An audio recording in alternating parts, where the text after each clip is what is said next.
Let's shoot back up to the Temple of Time.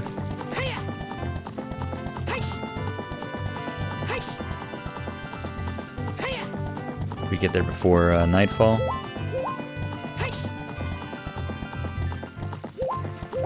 Yeah, looking good this time.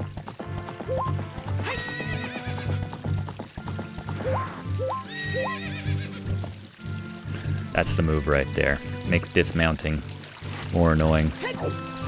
I guess they don't have cause for like to fix that drawbridge right there. It's mostly just Redead occupying this place. The guy that buys pose from us, the special pose, is in that what used to be the guardhouse. There's no reason to kill these Redeads or whatever the term for stabbing them a bunch of times until they fall down is. Well, let's head back to the Temple O Time.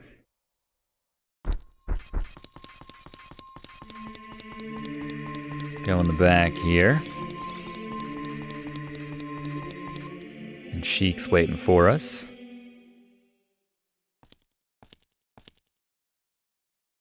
You destroyed the wicked creatures that haunted the temple and awakened the sage. But there are still other sages who need your help. In order to awaken all the other sages, you must become even more powerful. Travel over mountains, underwater, and even through... Well, I've already done that. We're going to mention the Shadow Temple. We're going to throw that in too. Sheik referenced all the others. Okay. Heck yeah.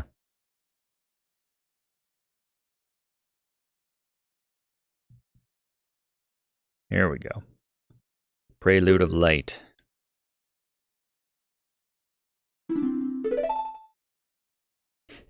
Well, I gotta get my harp out for this. Yeah,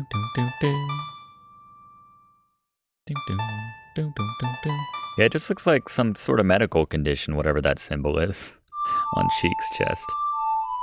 I always try to get it in rhythm.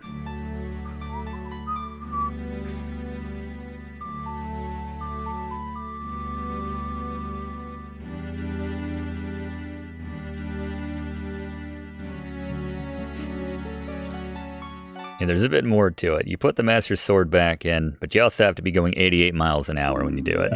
You also have to be in this DeLorean. As long as you hold the Ocarina of Time and the Master Sword, you hold time itself in your hands. We shall meet again. Boom. Alright. Pretty cool, pretty cool.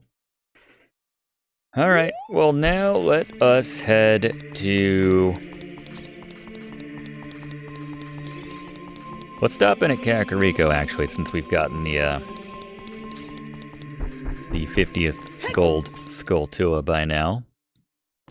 Got it back, I guess, outside of the forest temple.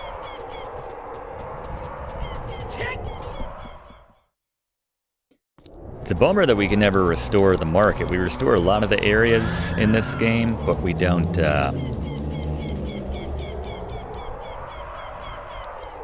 ever... Wait, there's a, forgot, there's a, one Skulltula we can get outside of Ganon's castle. Let's see what he did at the place while we go over and pick that up. Looks cool from back here.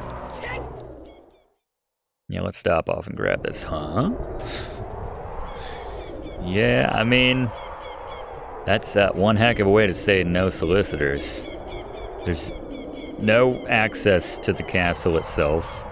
Surrounded by a giant pool of lava. It's pretty cool.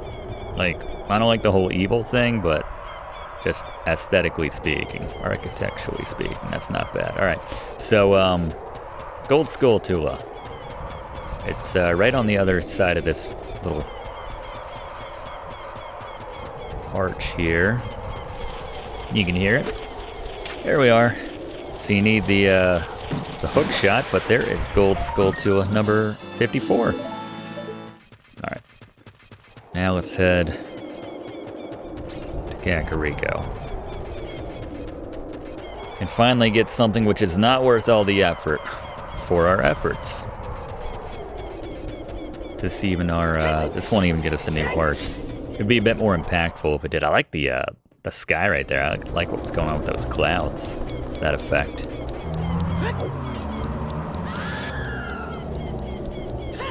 Yeah, a lot of the people from the market area, Hyrule Castle Town, they packed up and moved shop to Kakariko.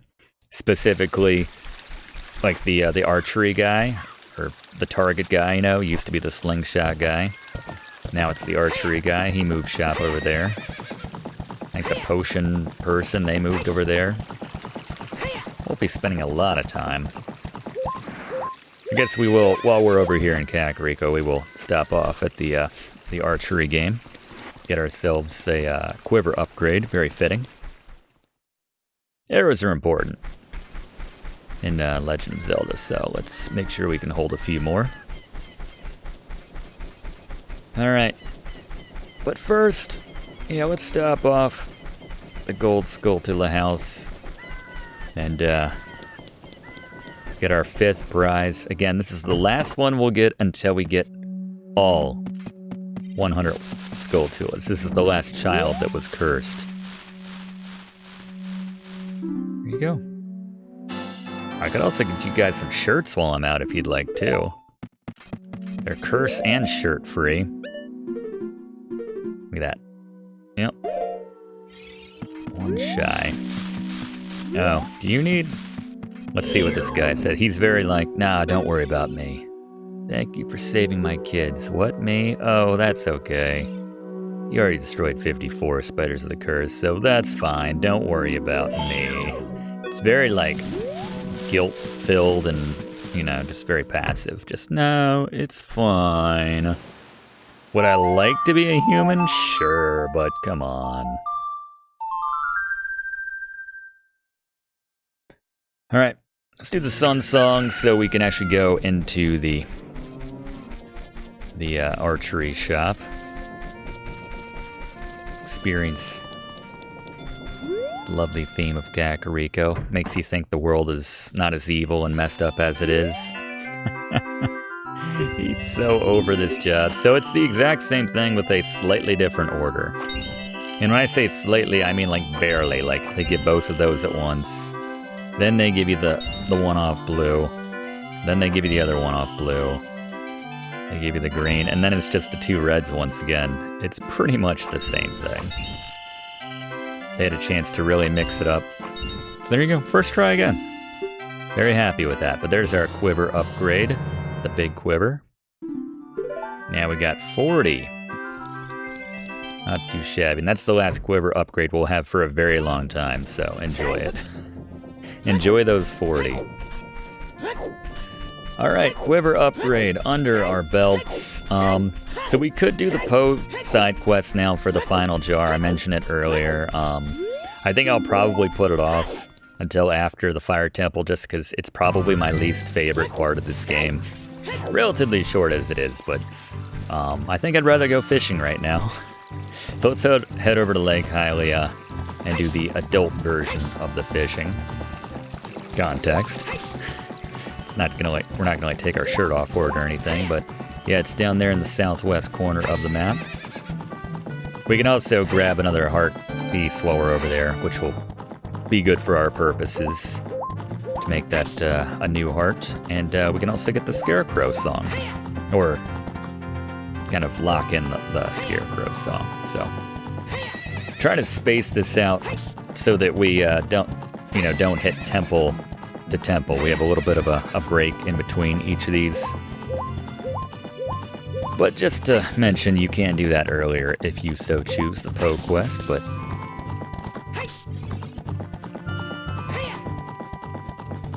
this is one of the other rare places which Epona can go, is Lake Hylia. You can also call in Epona and she'll show up around here. Well, let's stop off at our Scarecrow pals. This is Pierre. You grew, dude. Here's your song. What? No, I never forget it. You're the one who forgot, aren't you? You have an ocarina, please play that song. This isn't Pierre. Pierre's not here. This is the other one. Play that song with it, baby. And yes, Hopefully it's something you can remember. Again, for me, it's just left, right, left, right, left, right, left, right. Simple. Oh yeah, that's it. That's the tune. You rock, I'm blown away. No, no, no, no. I didn't forget the song. I feel like you did. I feel like you did. I have a good idea. My buddy Pierre is wandering around, as scarecrows do.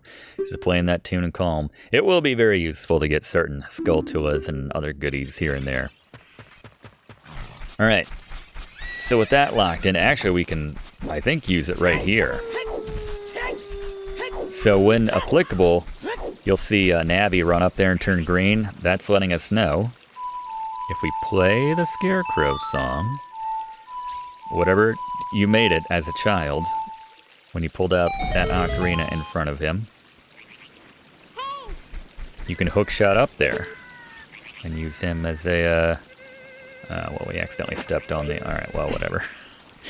You can also get up here with the magic bean that you planted however many years ago, but now climb up it. It's the hardest part of the game for me, apparently. Me and stairs and ladders.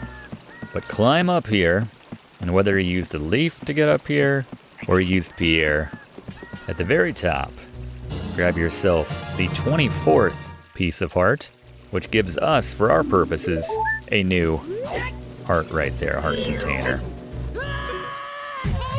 Doesn't matter how far you drop. But let's get on this leaf, nonetheless, as this is the way to get over to the fishing hole. I think there's another Pierre spot on the edge, actually. Yeah, she's going over there to show you, but right there. So if you want to... See, you will need the hook shot if you don't have the leaf, but let's go fishing. Remember us? Hey, mister, I remember you. It's been a long time. How many years has it been? 7 years. What have you been doing? Just being in state, like growing up. We're your only customer? You made $20 in 7 years? That's commitment, man. I think I'd pack it up. I guess for him, he's able to catch the food that he eats, right? So he's still got our fish from all that time ago. Now let's do it. Alright, so I'm going to go to my favorite spot once again, over here on the log. I guess my favorite spot last time was just sort of around the creek. I have two favorite spots. On the log, or at the creek. But the biggest fish... Oh, I love that camera underneath the water. And the little filter they put on the music. Yeah, the biggest fish is always going to be, not you losers, this guy. Oh yeah, you can tell. You can tell he's the big boy. Come on, bite. Bite. He's picky. We might need to leave and come back, we'll see. Ah, he said, nope, I'm good. I think it's a trick. A cloud over Death Mountain. Yeah, we'll get to it. I'm fishing right now. To Navi's credit, she's like, why are we fishing right now again? I'll tell you your business, Professor, but aren't we supposed to save the world? And I'm like, shut up, Navi. There's a lunker on the line. No, get out of here. Loser fish. That's the Mito of this pond. Right there. Noticing our lure. I could spend hours here. I definitely did as a kid. Oh, you're so particular, big fish. We'll get him. We will get him. No, I don't like when I can't see.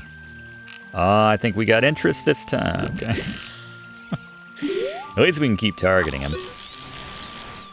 If you lose him after you got him on the line, in that case, then you want to leave. But right now, no.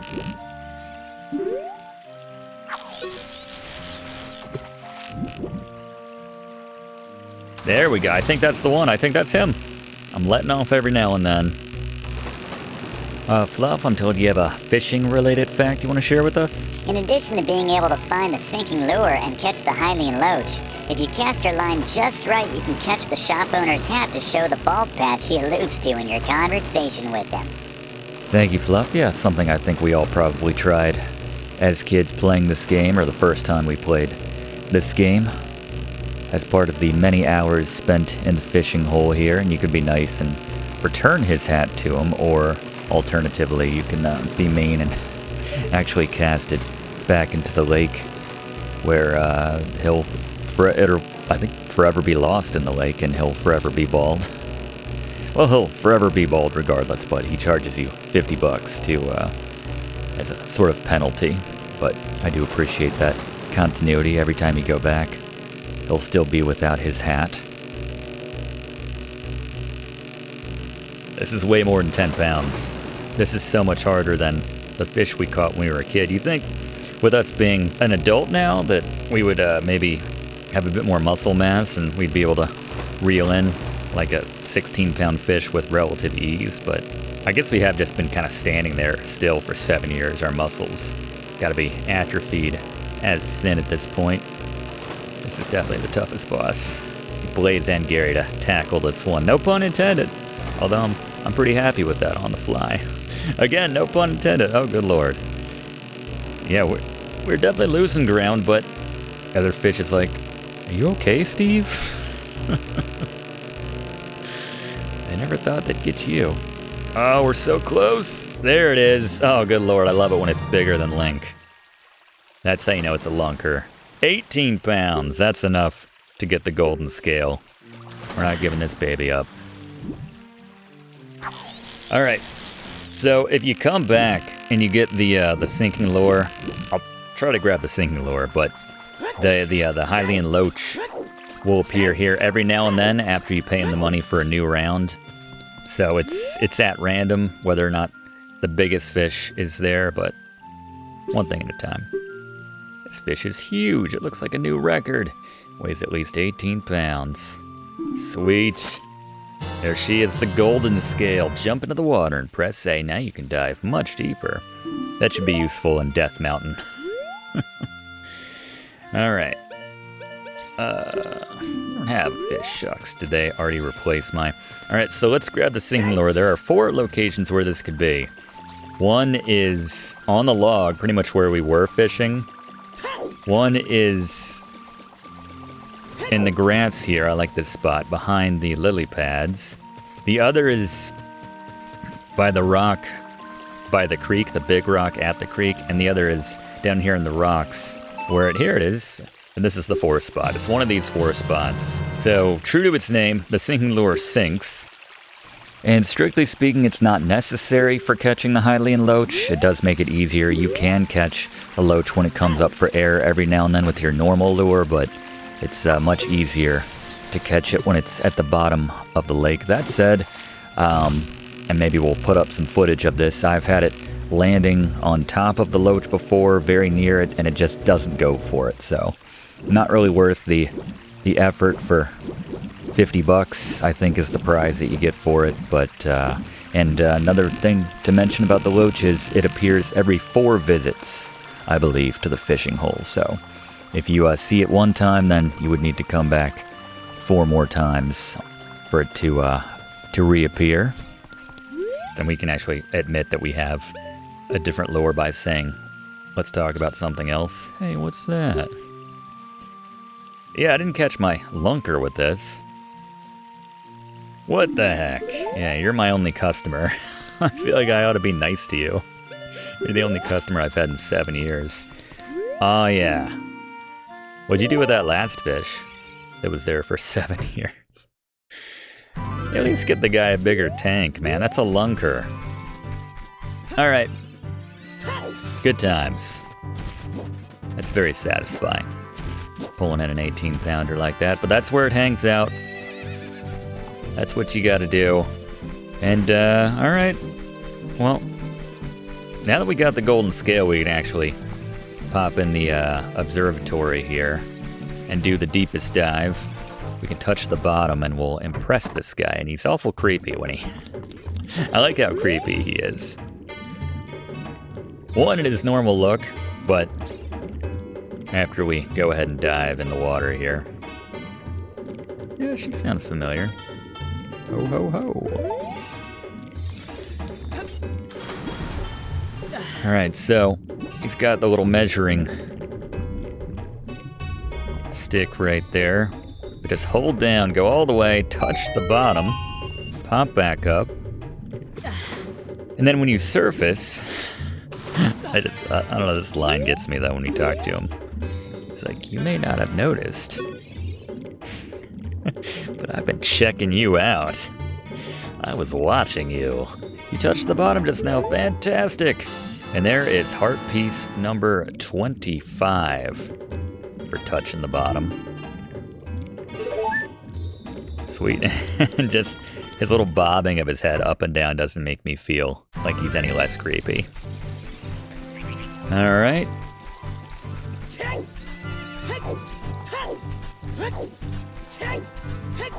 So now we're gonna head ultimately to Death Mountain.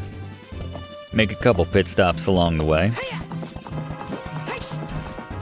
Love how the music evolves with our situation. Like if there's enemies around you, they bring in that da da da da da da. Or it does that, but it does kind of evolve a little bit. Before we head to Goron City and Death Mountain and all that, now that we actually have the golden scale, there is another heart piece which we can get in a strange location. And if your rumble pack was working, and you have the Stone of Agony, which you should, because you've gotten 50 some gold skulltulas just like us, then come up to this single lonely tree up here in the northwest quadrant of Hyrule Field. And it should be going haywire around now, indicating that maybe drop a bomb right here. Maybe drop a bomb. There you go. Drop on in. And you get a very deep pool of water here, so let's ignore the Tektite and just sink on down to the bottom. Or, alright, I didn't have the line right there. Alright, we're still gonna ignore you. You can watch your shadow to see that you're aligning properly. And there is heart piece number 26. By virtue of that golden scale. Alright, Epona? There you go.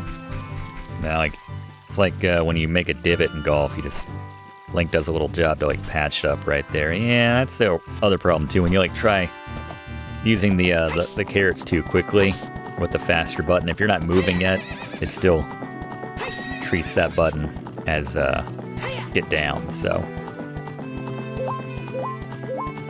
Just the frustrating mechanics of Epona.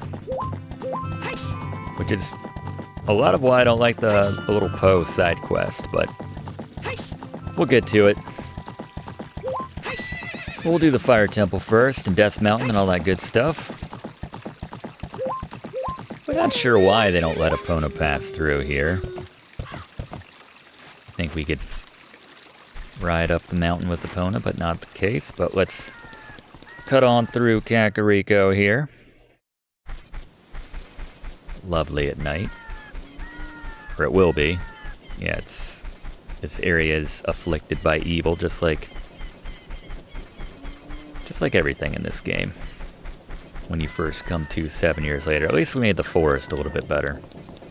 We're taking back Hyrule one area at a time. There's the items guy. Give him random stuff and he'll... There's never a heart piece though, which is why I don't really deal with that guy at all. He doesn't give you any heart pieces, gold skulltulas. And if you don't have those to offer, then you're dead to me. Sorry to say. So these red rocks here we'll be able to destroy after we get ourselves the item of the next temple, dungeon. One thing at a time. You can see the leaf grew here. Before we head up to Goron City, we can actually stop off here and grab ourselves one last gold skulltula, and it's pretty close to the start, so I'm not going to use the Fror's Wind like we did with the last one. This one requires the Scarecrow song, actually, so Had to make sure we stopped off at Lake Hylia first. Beamos doesn't seem too upset with our presence.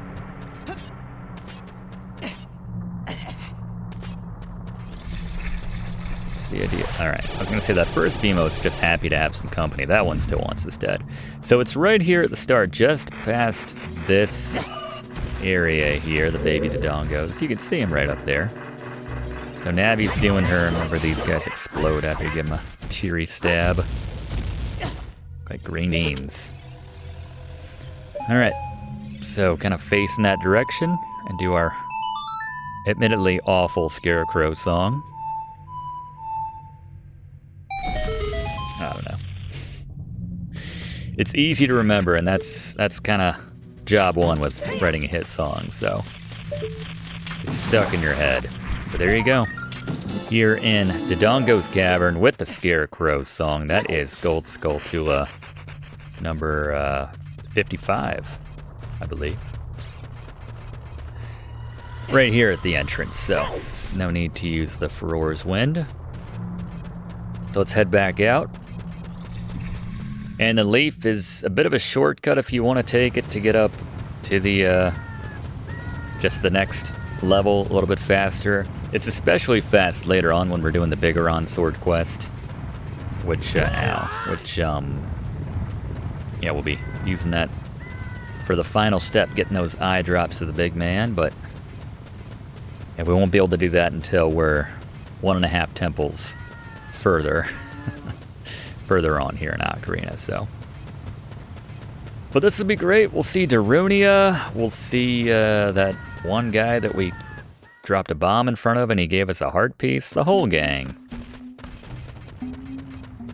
There is a gold Skulltula here at the start, actually, on the center kind of plaque. If we're careful, we're coming on this side. Pull out our hook shot. There it is. This is Gold Skulltula number 56. And this one, actually, it doesn't necessarily have to be night, I don't believe, for this one, for what it's worth. We can pop back here and get some bugs. I wouldn't mind having some bugs on me for later, actually. I do remember the exact track now. And then this back one here. I guess we'll have to kill the milk, right? Milk or bottled fairy? Milk or bottled fairy? Let's go fairy. The milk has double use, so we'll keep that. All right, Michael. Bug in the bottle. All right, we'll see how long we can hold on to that. We'll need that for, I think, 2 more. I'm trying to go by the number of magic beans we have, but it's good to have those. Yeah, 2 more beans. Alright, so get the bombs out.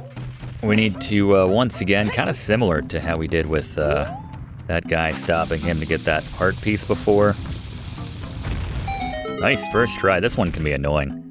Because this little guy here, Ganondorf, servant, hear my name and tremble. I am Professor. Wait, I'm Professor. Hero of the Gorons. Yeah, if you get too close, he'll turn around and go the other way. Your name's also Professor? You must be the legendary Dodongo Buster and hero, Professor.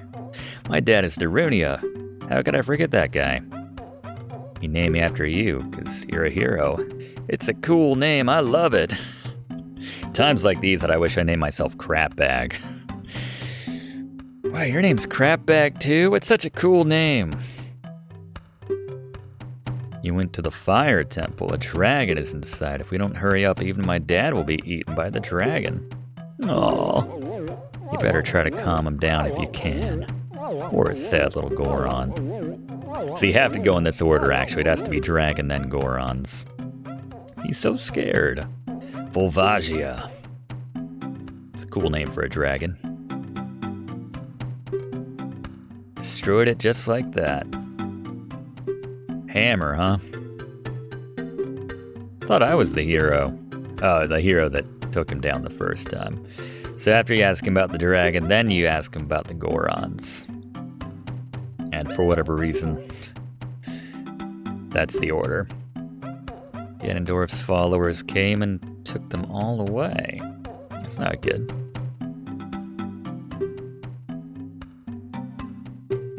As a warning to those who might oppose him, Ganondorf is going to feed them all to Volvagia. He went to the Fire Temple all by himself to try to save them. Heat-resistant tunic? Oh yeah! I like Lincoln Red. Let's pop it on. So it won't fit a kid. I don't know, I thought the one I was wearing right now was child size or adult size, and yet it fits me regardless of my current age. My ever-evolving current age. And Fluff, I'm told you have a relevant fact to share with us right now? Darunia's son, who shares a namesake with Link / the Professor, gives us the Goron Tunic and states that it will protect its wearer from the effects of heat and lava. But it also offers the same partial protection against acid and spikes due to the fact that both of these hazards were programmed with the same hit detection. There you go. Sneaky, I like it. So, probably the best tunic to wear overall throughout this game if you think about it. Good call, Fluff. Thank you. We can cross over with the hook shot now. It stretches to fit any size. I like that. It is something that grows over time, a true friendship, a feeling in the heart that becomes even stronger over time. The passion of friendship will soon blossom into a righteous power, and through it, you'll know which way to go. This song is dedicated to a lovely lady listening back and home in Toledo. The Bolero of Fire. We know Koji Kondo loves the Bolero. We know that from his again, trying to hit that rhythm. Based the original Legend of Zelda theme. It was gonna be the actually main theme, like just copyright-free music, and then they had an issue with the actual recording, so he had to come up with his own Legend of Zelda theme at the last minute, as Fluff explained in our class on the first Legend of Zelda game. But clearly he had an affinity for that piece of music. What? That's sneaky chic. Cheeky sneak.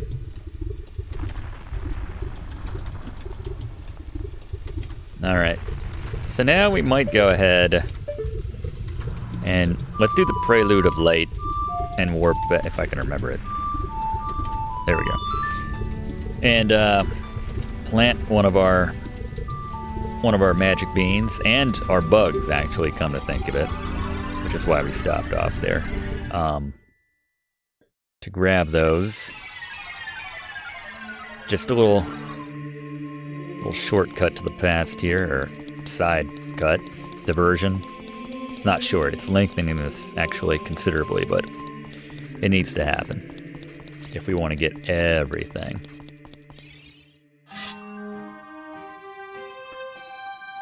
Where are we going, Doc? Back to the future. Wait, no, we're not.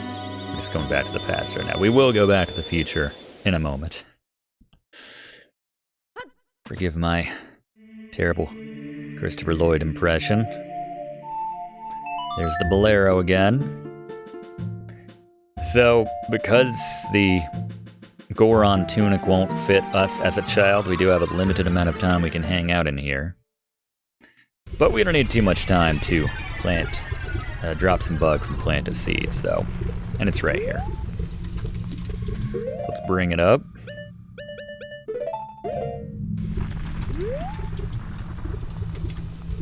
There we are. And then drop those bugs we just got. Remembering, if possible, to use that bottle immediately to get those bugs back, or one of those bugs back. No, there we go. Alright, bug in a bottle. And it spits out for us Gold Skulltula number 57. Alright, that's all we had to do. Back to the Temple of Time. And Time Cop might take issue with all this, but now we're going back to the future.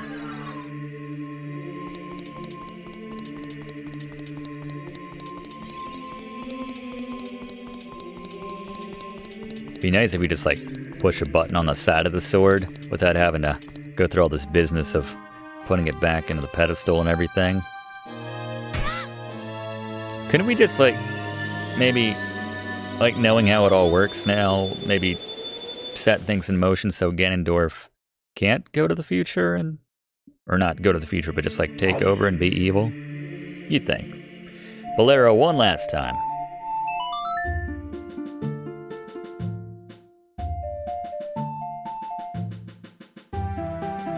Alright. And now we can see the fruits of our magic bean. The leaf of our magic bean. Right here. So hop on this. And this will take us right up here to, if I could not die, heart piece. Maybe I want to hold your breath when you grab this one, but this is heart piece number 27. And all right, now we're ready for the fire temple.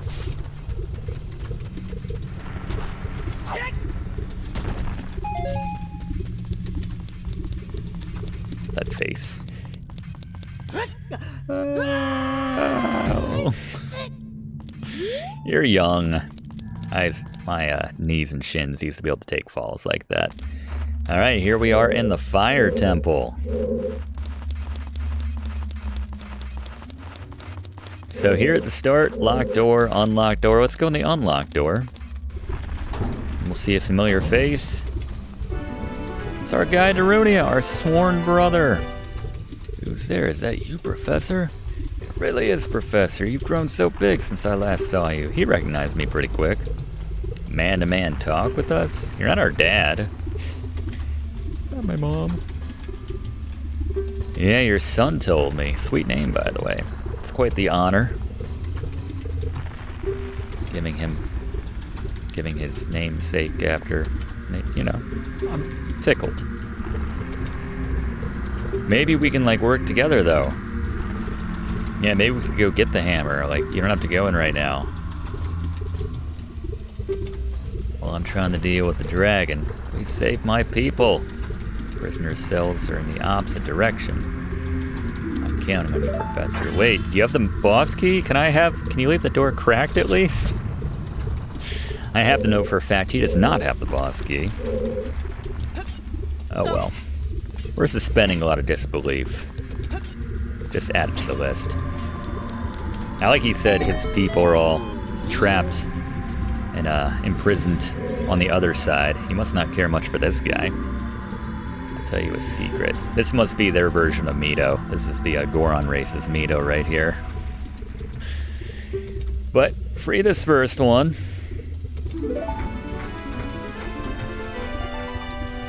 And then pop open the chest here, and we'll get a key, which I think we all have some idea of where we're going to be spending this pretty much immediately. Using. Darn these single-use keys, by the way, that just melt or crumble as soon as you use them. It's not the best system, but... Alright, pass through to the other side.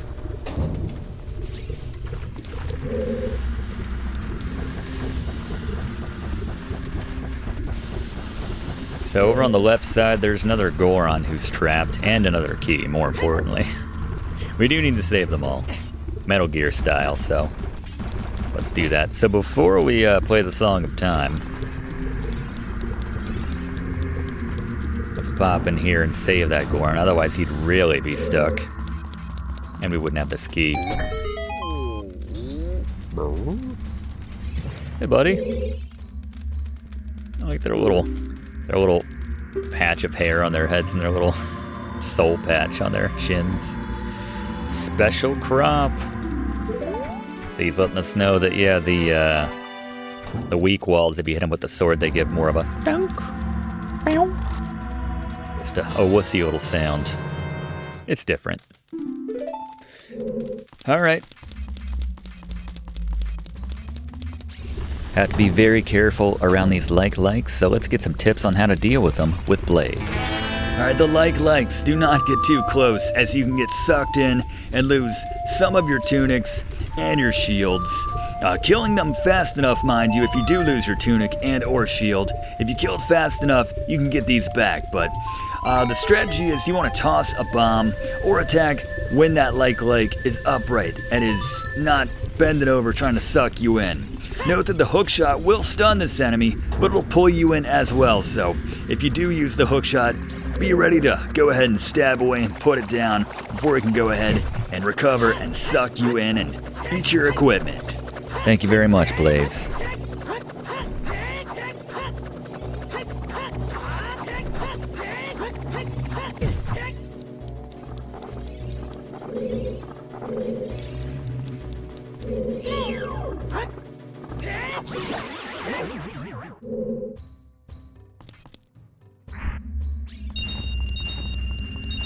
You must have eaten a lot of wealthy dudes.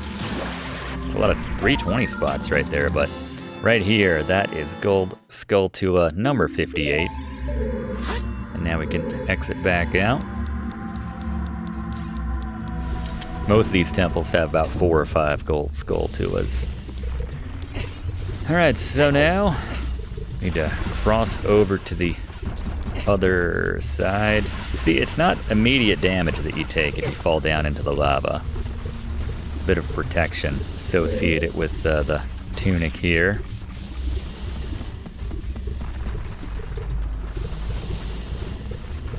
Thankfully, it's not the instant, like, level needs to kick you out and pull you back in from the start type situation. Thankfully, as an adult, these geeses, the flaming ones, and here we go. That's the sound I was referring to, and that Goron was referring to. Yeah, these geeses can't burn anything up of ours. Likes are the ones we need to worry about as adults. He's so scared. You're alright, Goron. We got you, buddy. Are you releasing me? Am I free to go? I mean, you're my servant for life now. I expect you to do all my laundry, all my tunics and everything. Alright, where are you going? Got laundry. Do the green one at least, while I'm not wearing it. But pop this open for our second key. I guess third overall, but second to our bank right now.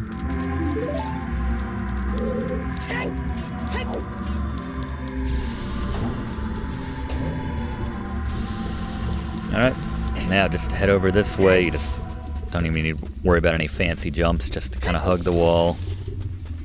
Yes, we did just somersault through, maybe not lava, but something that's probably should be on our heads. Our head's not entirely covered, but... So hook shot to the top of the right side here. You can see there's actually a little platform at the top. Mind the Keeses just hanging out. I like... If you don't aggro them, they'll stay still, so that's when you can take the time to line up a shot a little bit. But we're going to push this over the edge where there's some sort of like fire/lava spout working. But let's ride it up. Oh yeah, that's satisfying. This will just hang up here for a second, so step off and use your last key right now. Can't do much for this Goron at the moment. We'll work our way around to him.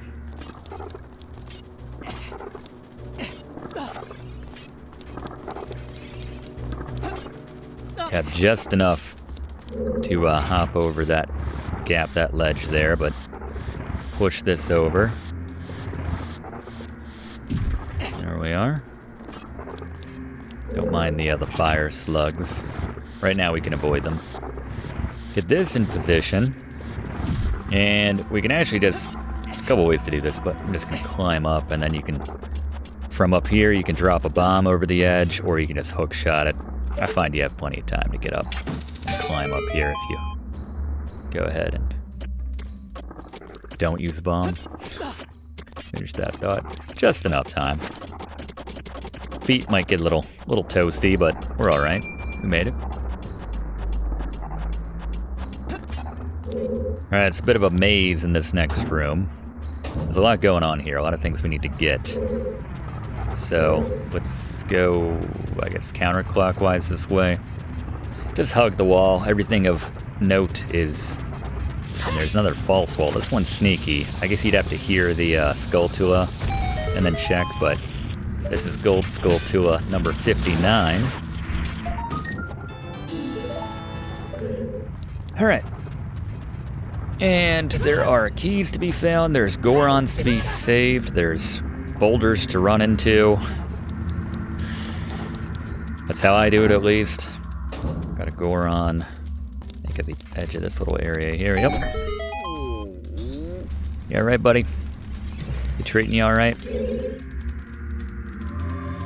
Let me tell you a secret as a reward for releasing me. When you're on fire... Oh, yeah. How would you know that? You don't have a sword. I can see you rolling, that's your thing, but good advice nonetheless. I like they always package these Gorons with a key. It's just not the key that they need. It's like a sick joke by Ganondorf and Volvagia. If Volvagia is capable of sick jokes, I don't know how. But keep hugging this wall. We're not going to unlock that door just yet. We have one more. It's, well, that's up one. There it is. You can see him around the corner. We'll save that one up there, too. So there's maybe 8 total, something like that. It's not a big race, the Goron race, but doesn't mean they don't deserve to be free. Did I say that right? They deserve to be free. What's that? In this temple, there are doors that fall down when you try to open them. Oh, yeah, it's another good tip. Use a bomb, right? The Goron special crop. Just say bomb, Goron. That's what the rest of Hyrule calls them. Kick it open. Another key.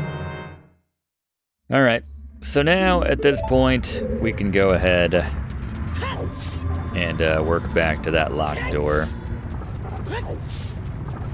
See if we do it without getting trampled. Nope. Boulder. Seemed like it seeked us out, but it's right there against that wall in that little corner there. And be very careful where you're stepping here. And you see there's a thing we can arrow with one of our 40. Get a little low on the Goron special crop, actually, down to 12. Just careful stepping here. Pop in here first. And we'll grab ourselves the map. It's rare when you get the compass before the map by design, but I think maybe the Spirit Temple does that, but most times, 8 times out of 10, maybe literally, if that's how many there are in this game. Might be 9, I'm not sure, but yeah, it's the map before the compass. But now we're going to use the last key we got on us and head through here. And once we jump off of this, a giant flame wall will appear behind us because it's the Fire Temple. What do you expect? So just move. Book it. Note the locked door up there, but we're not heading in there just yet. Probably because we don't have a key, but make it to the edge and hop on in here. And now this will spit us out above the little boulder maze area. We can go ahead. Yes, we can bomb this floor here. Abby, thank you. Step out of the way. All right. Fire slug. And this should put us out somewhere around. There was a Goron being held. Here he is. Right here. 2 cell doors. This Goron must have been a flight risk or something, or maybe not the term, but a roll risk, certainly in his case. Yes, Lord. You'd think one of these Goron would be like, thanks for rescuing me, not, wait, am I free to go? Are you here to... Might need some of the Goron's special crop, that's all I have to tell you. I like their little shuffle and Link's appropriate expression in response. But now we gotta climb all the way back up. And I don't believe we can actually use the hook shot in this case. I think it bounces off, so only certain surfaces can it cling to give yourself a little leg up. It seems to be kind of arbitrary, honest, sometimes, but I guess there's a wall behind it, but still, we have enough to grab onto with our hands, you'd think. Game has a 99. Stop nitpicking. And I don't think that's the 1% it was missing. Alright, so be careful not to fall. Otherwise, we just, gotta backtrack, but... Alright, so... we want to swing around this way. We could probably jump right to left here, but I'm going to give myself a little bit more runway with this area here. There you go. There you go. Mind the fire slug. Cool. Not hesitate to burn your hands and knock you down. Alright, so we open the cell for that Goron, who is on this level. He's gonna get over to him in the corner. Alright. A little sloppy. We're alright. There he is. Hopefully he'll be packing one more key. That could be trouble for me, will you, fire slug? One to put out the flame, the other to put him down. Here you are. I'm pretty sure they won't turn the camera to show whatever jumping mechanic the Gorons have. Try playing the ocarina. Yeah, he's walking on air. That's the Jesus of the Goron race. We've already identified the Mito. Why not the Jesus of the Goron race? But there's another key for our cause. So I believe we had a locked door not too long ago.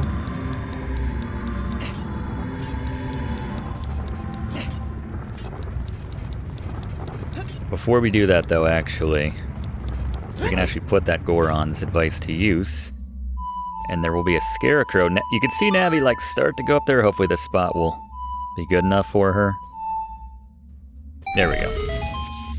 And this is a very secret area that I definitely didn't know about the first time I played this as a kid. But hit the scarecrow, turn around, be careful not to fall, and then this little one-off platform. This feels more like something out of Super Mario 64. I like it. This will take you up. And pop on through here, and we got a couple gold skulltulas to get on this track. There's one of them. Not especially camouflage or anything, but this is gold skulltula number 60. Keep on going up.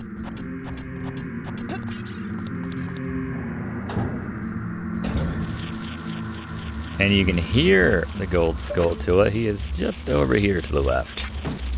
If I could aim better. There we go. And there you go, right after number 60. This is gold skulltula number 61. Let's continue up. Alright, so this is tricky. You want to kind of line up the camera like this, because we have a very limited amount of time to get to this chest, which we don't need, but we're going anyway. Couple rolls, hook shot, quickly jump down, stay inside, roll, roll, roll, roll, and oh, missed a kick. All right, there we go. And money, 200 bucks. How about that? It really makes me angry. All right. More importantly, we got to drop. So this is going to drop us down to that area with the, this is a bit of a leap of faith. I find it safest to jump just around, kind of hugging this wall, and this should just, all right, so, all right, okay.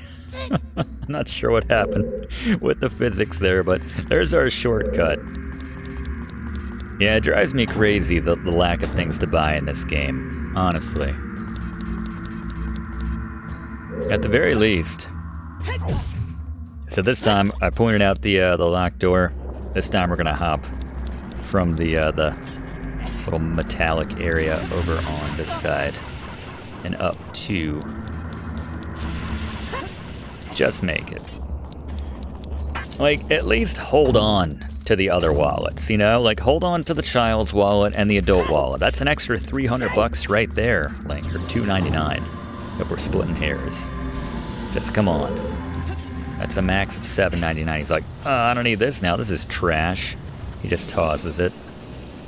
Alright, so yes, we got lots of sort of camouflaged hidden flame walls, which only pop up once you're about to hit one of them. Here's the compass, by the way.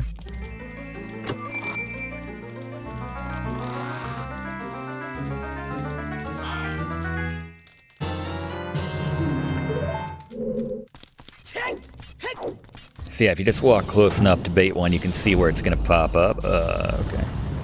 So now we're going to work our way back this way and go to the left side of this little what have you here. And this one's a little, there's one of those fake doors, by the way, that Goron was telling us about. So it's, no. There we go. And then I think the inside track here, there we go. And our last key is going here. And there's a terrified little Goron that we can't help just yet. Cutting through to the other side. And swing wide around the keys here. And just trying to make sure I know the route here because we have a limited amount of time while this flame wall is going to be down from hitting this switch. So we're going to go around and to the right.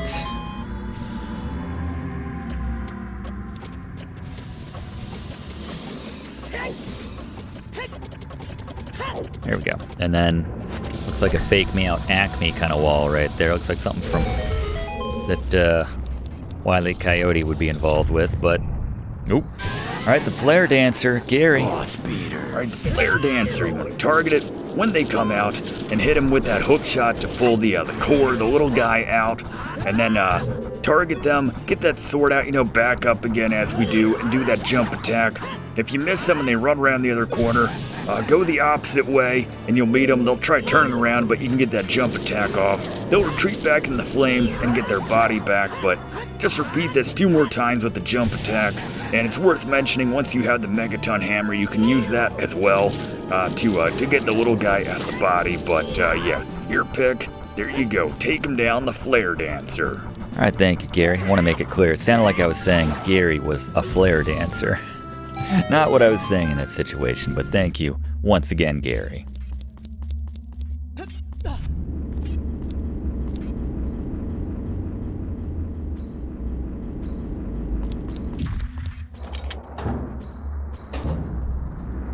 And this time we're going to need to use a bomb to hit this switch. I'm going to have to drop it down over the edge because I'm not sure. Maybe we could get the angle in the hook shot. I'm not sure, but let's just drop down a bomb.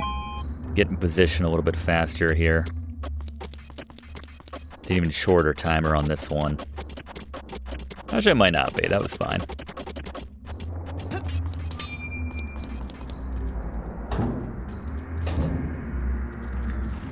All right, so this is a little tricky because we have a limited amount of time to get up and to the right. Because this is removing the switch, the flames from around the chest, which will have the treasure of this temple. So I find it's safest to stick more to the outside, because if you fall, then you just fall down, rather than falling down. But you can see you have plenty of time. The only way that you'd make a mistake is if you panic, which you're kind of designed to, given the timer right there. But we got the hammer, the Megaton Hammer.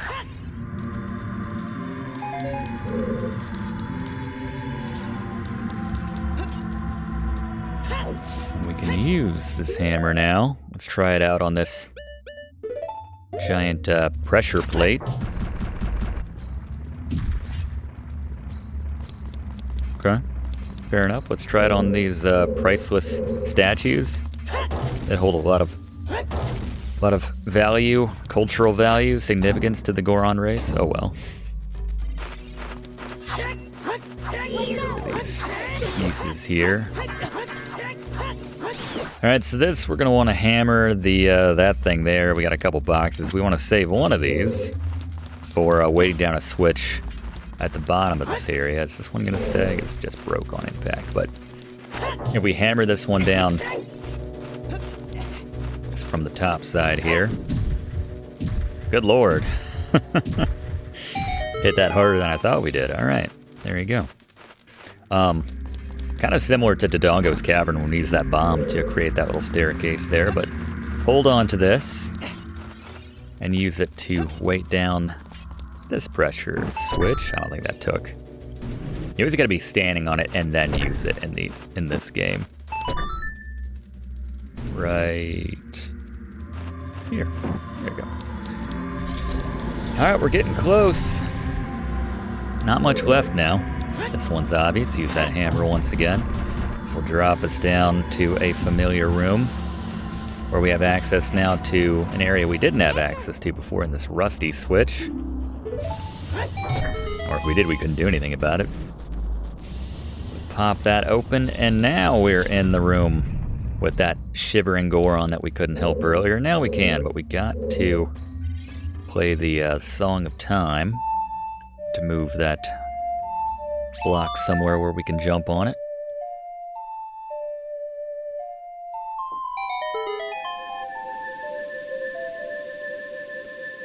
Great work, camera guy.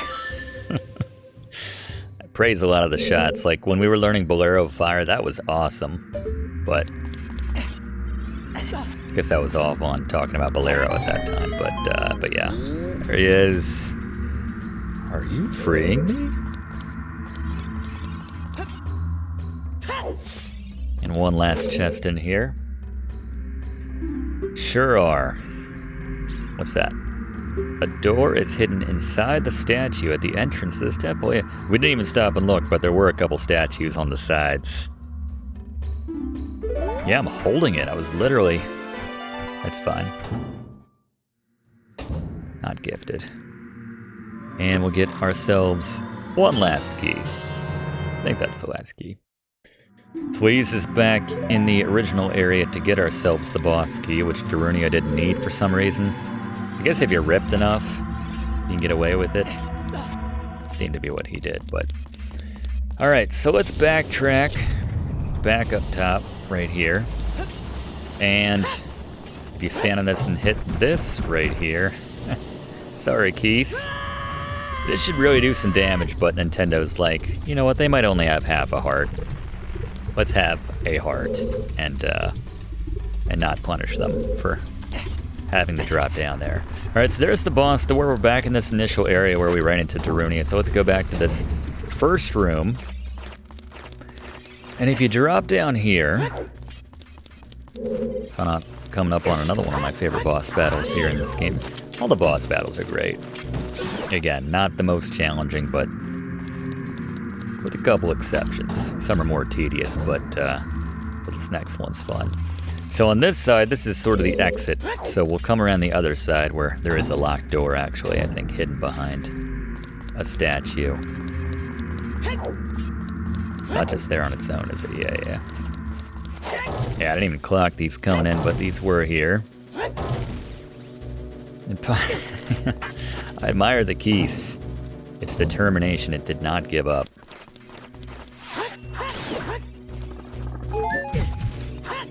And we got one more gold Skulltula. I like that these guys pay out pretty well on the hearts in some cases. I guess the Keese is good. Always takes 2 hits on those guys. Now we'll open this door. Just like the design of those magic containers. Even when I'm full up, mind the like. Once again. Yeah, as mentioned, the hook shot, it will freeze them, but it'll also pull you into them. So yeah, a jump attack at the right time is probably the safest way to deal with them. More rupees than we'll ever need, but there you go. That is Gold Skulltula number 62 here in the Fire Temple overall in this game. There have not been 62 in the Fire Temple, but we do have one more Flare Dancer. So we can use the hammer here, but yeah, I'm just gonna go ahead. Stick to the hook shot. Pulling the little guy right next to me. Makes it a little bit easier. Get him right where we want him. Well, almost right where we want him. Give him enough time, we'll jump back in, but generally with the reach that you get out of that jump attack, you can catch up to them before they do another 180 on you. And this ought to do it. I didn't expect such a deep voice for such a little guy. He does like a buh. Just a little guy. But, and I'm curious, I don't think this is anything all that important, but what do we got? Bombs. Didn't really need bombs for the boss, but we got some. And thank you, Compass. Don't go in the door you came from. And use this on the rusty switch. Makes you wonder how they got him in there in the first place if this thing was so rusty. Did they, like, artificially rust it up? Is that a thing? Artificially rusting something? They intentionally rusted it up. How about that? I will. It's a fancy Goron. They put him in with the boss key chest. Most ornate of the chests here in Ocarina. Alright. Boss time.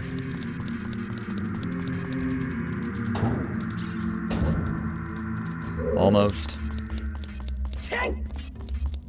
Remember this one being showed prominently in the trailer. The Volvagia boss. It's a good one. I remember they even had trailers for this game in movie theaters back in 1998. I was hyped. I was like going to see movies in October just so I could see the trailer for Ocarina of Time. But I digress. Volvagia.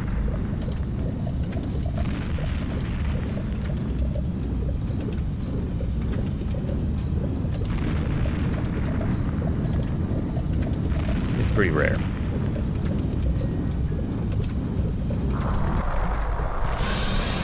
Cool. Subterranean lava dragon.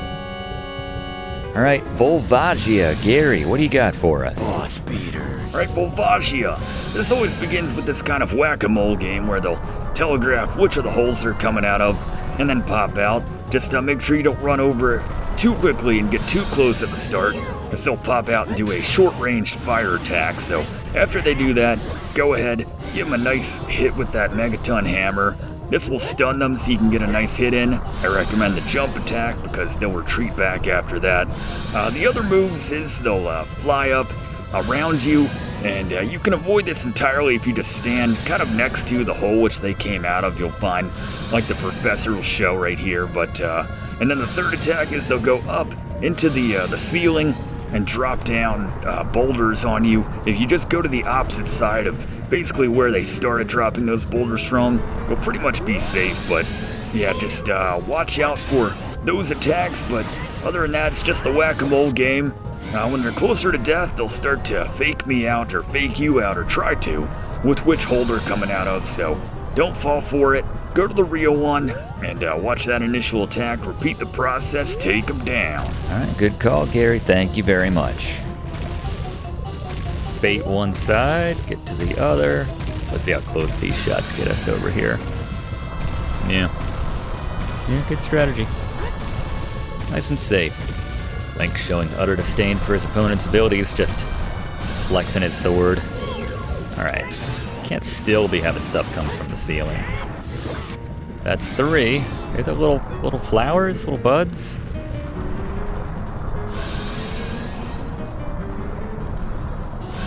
Yeah, some folks like the hammer for every hit. I just can't pass up a jump attack. Oh, might need to reposition here. It's getting a little tight. There you go. I think it's eating its own tail.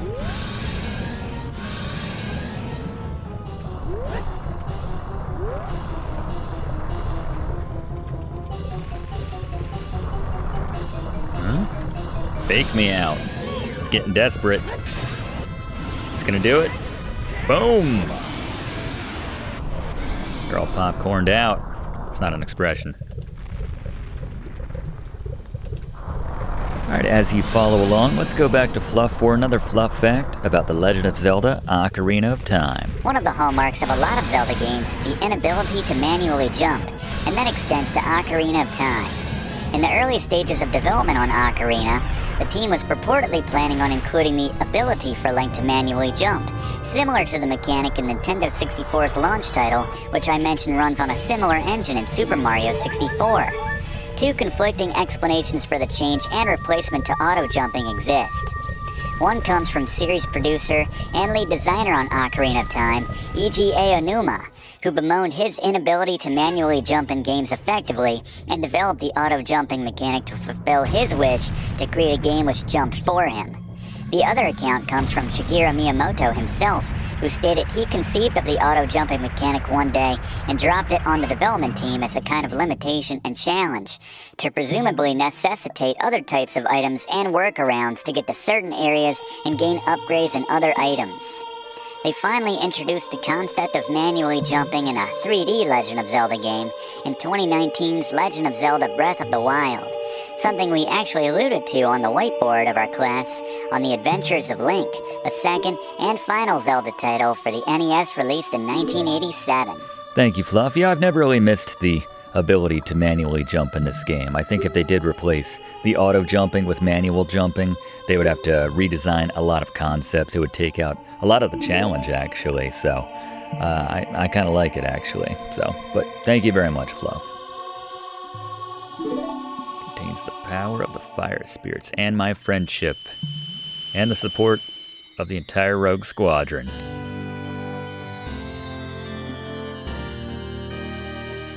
So pretty. I love that color. The lighting. Daruni awakens as the sage and adds his power to yours. If that's what it said. Don't forget, now you and I are true brothers. I don't think that changed. If we're still talking, figuratively, sure. But anyway, look at the sky now. It's all nice and... We averted a terrible... Oh, by the way, you can come down here and use the Scarecrow song over there. And then one on the other side, there's just some cash to be found. Not even that much cash, it's like 20 bucks, but just want to point that out. So now that we got the hammer, we can unlock all these red rocks. Unlock, destroy, whatever. Like this one right here, but most of them aren't worth smashing. This one has 3 business scrubs in there, just selling you stuff. No upgrades or anything. This one, on the other hand, here at the right, is very important. This leads to a fairy fountain, a great fairy fountain, actually. So let's play that classic Zelda lullaby there. It's like kind of Matrixy in the background. It's like that Matrix screensaver that everybody had back in 2000, 2001. Let's see what the camera guy does with this one. Is he gonna focus more on the, alright, yeah. Alright, sure.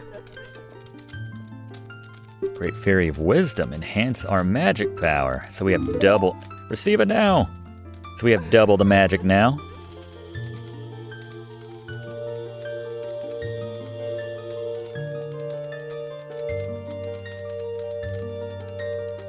We have to do a little dance while we gain it too. It looked very uncomfortable for Professor there. But the magic bar will now be doubled. Enhanced doubled. It's shots like that, man. Oh, me. Alright. Excellent. So now we can knock this out of the way for a little shortcut back out to the front of Death Mountain, which is incidentally where we want to go next. And I guess we'll ultimately do the pose as well. Might as well knock that out.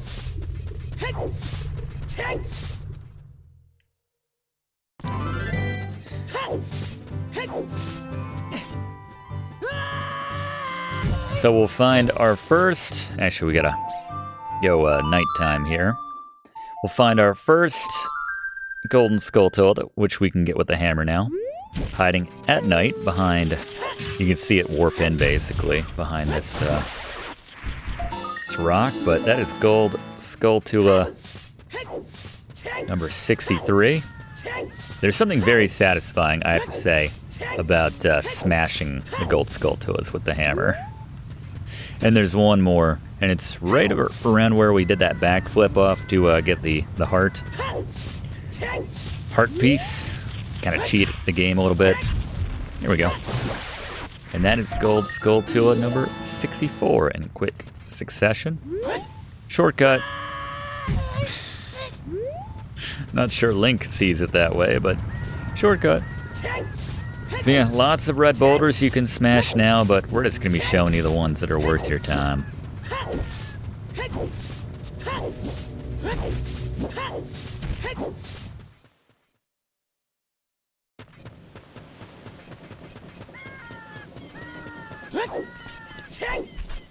Alright, let's head back to Hyrule Field now and do the Poe side quest. So there are 10 Poes in Hyrule Field, which only spawn in very specific locations. We need to bottle each one of them up after we defeat them with 2 arrows on horseback, because they move. And then we trade them into the, whatever, the Poe seller, buyer person, right there at the gate. And each of these is worth 50 rupees, which makes me even angrier, actually. I wish I had to pay this person to take these Poes. I have no need for $500. I'd rather start from scratch, but this is the first one. Right here, just pretty much 12 o'clock, right outside the gates of Hyrule, not too far off. So we gotta kill all of our bottles right now, just for efficiency's sake. And then after you defeat a Poe, come up on it. And we gotta let our bug out. We'll have to get another one before we get to the final soft soil spot, which is late in the game. We're still a couple few temples away from getting there and worrying about that. But all right, so we have 3 empty bottles. I mean, you could do this one at a time, but just, you gotta go back to Hyrule Castle every single time to sell them off, so I just assume do 3 at a time. Alright, so the next one is gonna be around one of these bushes here in the northwest corner of the map. Here we go. 2 arrows gets it done. They only hang around for so long, and if, like, they run into a wall or some sort of obstacle, they'll disappear and laugh in your face, and it's very frustrating. I'm convinced that, again, this game, it's been established, has a 99 on Metacritic, highest rated game on Metacritic at this time, and has long held that spot. We can find another one in between the tree and the entrance to Lon Lon Ranch. Yeah, if this part of the game did not exist, I'm convinced it would have a 100 right now. One guy was like, nope, not doing the pose. I don't care about that 4th bottle. You know, it would have been nice if they'd put in some incentive to make all this money, like something you could just effectively and want to spend your money on in this game. There's no reason to carry around full money for over 50% of this game. Yeah, we'll go there in a minute. I gotta do this first, Navi. Not happy about it. Alright, so once you got your 3 Poes, head into town here, well, the little guardhouse here. It used to be a guardhouse. We used to come in here, steal a bunch of money. You would think with all these bottles being in here, and this being, like, arrows being the way that you get these Poes, that you would be able to replenish your arrows with these bottles, but no. Your best bet is to go around Hyrule Field in the grass, just run over it with the Epona. does a Poe taste like? Like a raven.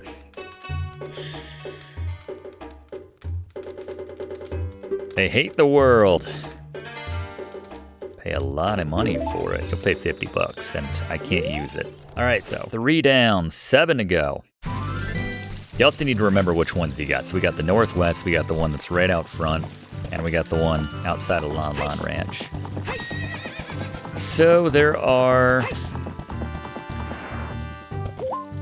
Check the grass for some arrows. We might not need them.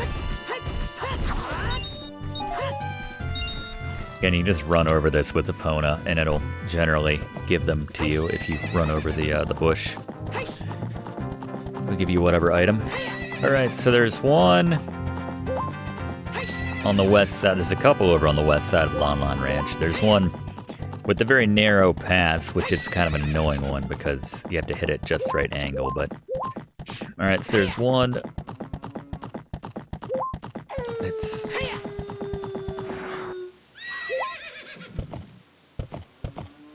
by this tree over here. I like to come in from this side so we have more runway. Alright, you're gonna go over there. We might miss this one. And you can't just like rapid fire go pop pop because it won't take that second one. So you have to... There's like that little bit of a gap, and then once that gap has taken place, that Poe has moved slightly, so it's trickier than it seems. Alright, this is one of the worst ones. It shows up in this tiny little gap between these two areas, and you don't have a lot of runway to work with, so have that bow readied. Thankfully this one moved a little bit. Oh, but it's gonna... Okay. That's a gimme, I'll take that. I will happily take that. Alright, so these are the two on the west side.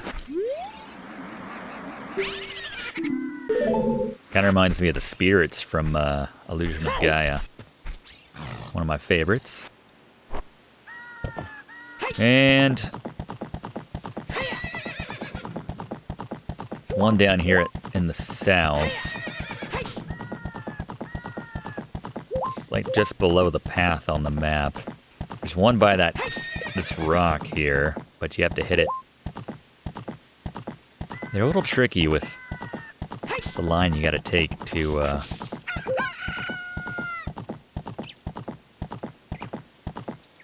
No? Alright. There's another one there's like two back-to-back in this area. I can't get the rock one. There's one by the bushes here that'll usually pop up when you run over here. There we go. He's like, don't shoot me, Professor. Put his hands up. Alright, that's 6. So we still have the one by the rock down there. There's one by the stone wall. There's kind of a stupid one over by the entrance to Kakariko.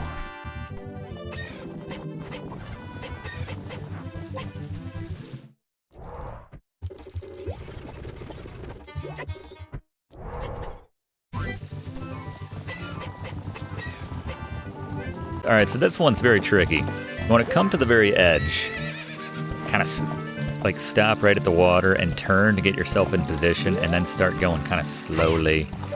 Get that bow out. Sweet. And they don't hang out forever, so you gotta go to them relatively speedily. Number 7 here.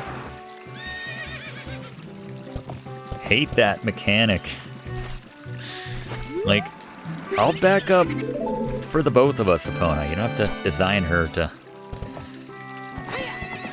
The Poe side quest brings out the worst in me. I swear this is one of my favorite games of all time, but when you get to the Poe section, that just goes out the window. Alright, hug the stone wall here, and right at the edge, this one's easy enough. Well, I say that. 14 arrows for... We got 2 more? I think we got this. Alright, so there's one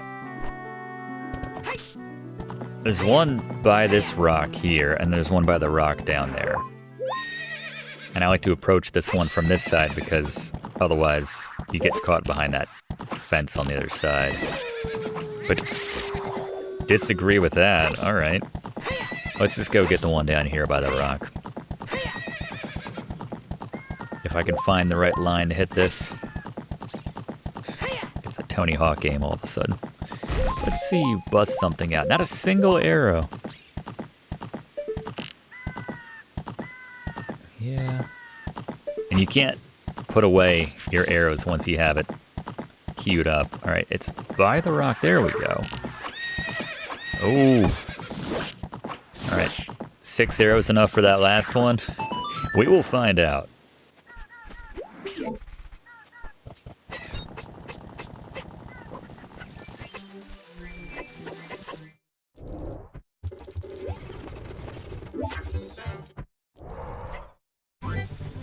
Wow, what a dumb parking spot I left for Epona.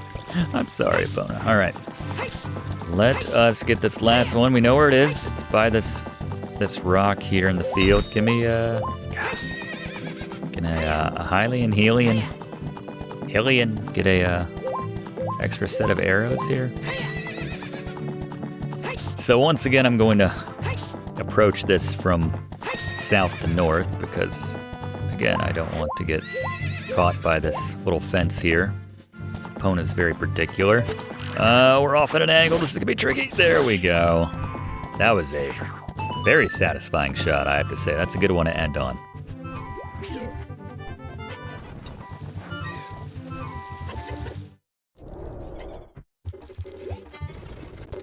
$1,000 points. Young man, you're a genuine ghost hunter. I like that. Professor Ghost Hunter. Because of you, I have extra inventory of Big Po, so this will be the last time I can buy a ghost. Very similar to the Magic Bean Man. Exact opposite, but, you know, similar. There's our final bottle. Sweet. All right. Now we can have a nice variety of... And let's get a setup that's not stupid. There you go. Hookshot, bomb, ocarina. That's the C configuration of a champ. All right, let's head to Zora's River now, where we have some stuff we can get. We can ride that leaf, which is matured now, and get it to take us to some, at least one gold Skulltula. There's another one en route as well.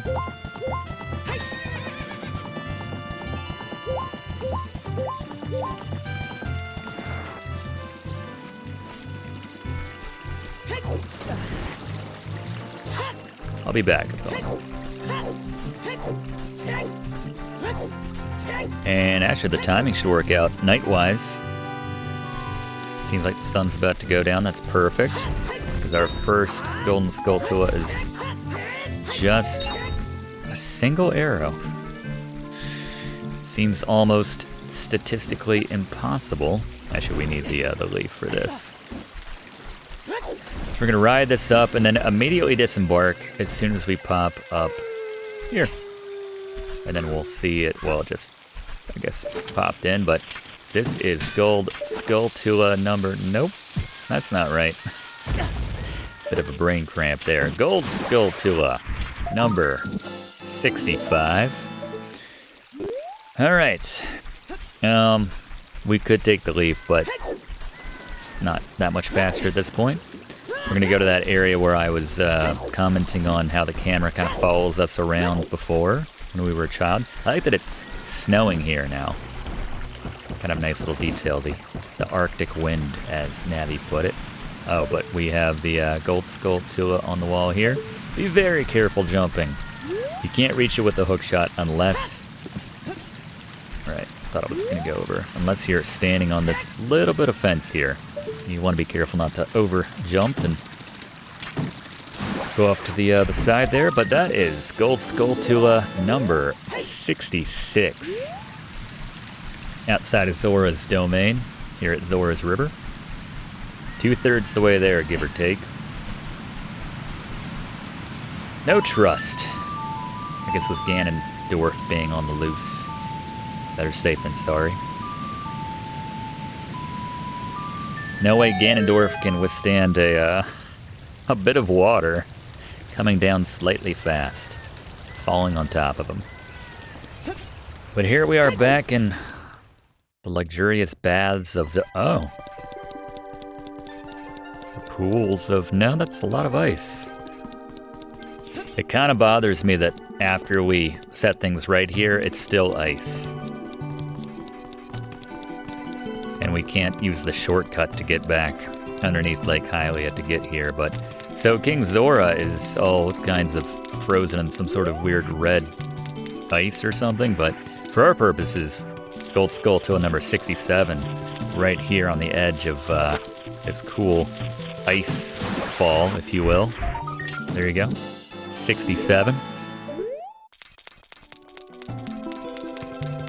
Thankfully, he stayed in that position after he did his little painstakingly slow scooch move earlier when he was like, wah, wah. And he's still in that spot, so we can access Zora Fountain.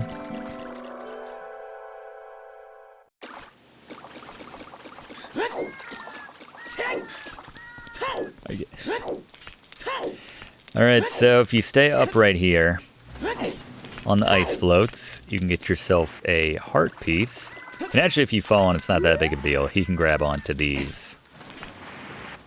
But it's just a time saver if you don't fall in. But that is heart piece number 28. That's worth a new one for our purposes. Just 5 heart pieces to go. Heart containers, I should say. Excuse me, not heart pieces. And we'll get how many more from... Can't get on these. You can grab on this one here, but not the ones that kind of tilt. We'll get 3 more from temples, so we have, I guess, 8 more heart pieces to be found. So 36 total in the game. We have a bit of a mini dungeon here in the Ice Cavern. And it's very kind of like relaxing, atmospheric type music here. I like to use Din's Fire on these guys. Melt them down. Unfortunately, they're spread out in such a way that it won't kill all of them. I probably could have let them converge on me a bit more, but yeah, we got most of them. So take them out to open the way, which is the one without any of those little icicles. But I love that sound effect of hitting these little icicles. So satisfying.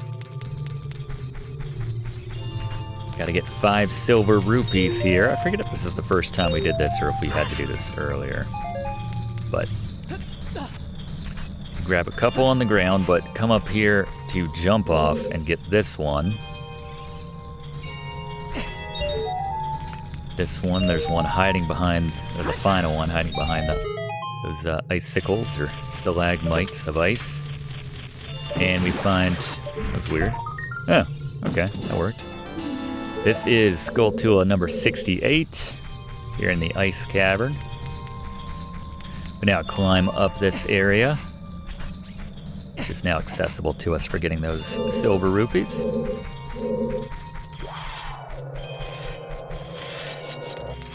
And mind the lack of traction here on the ice.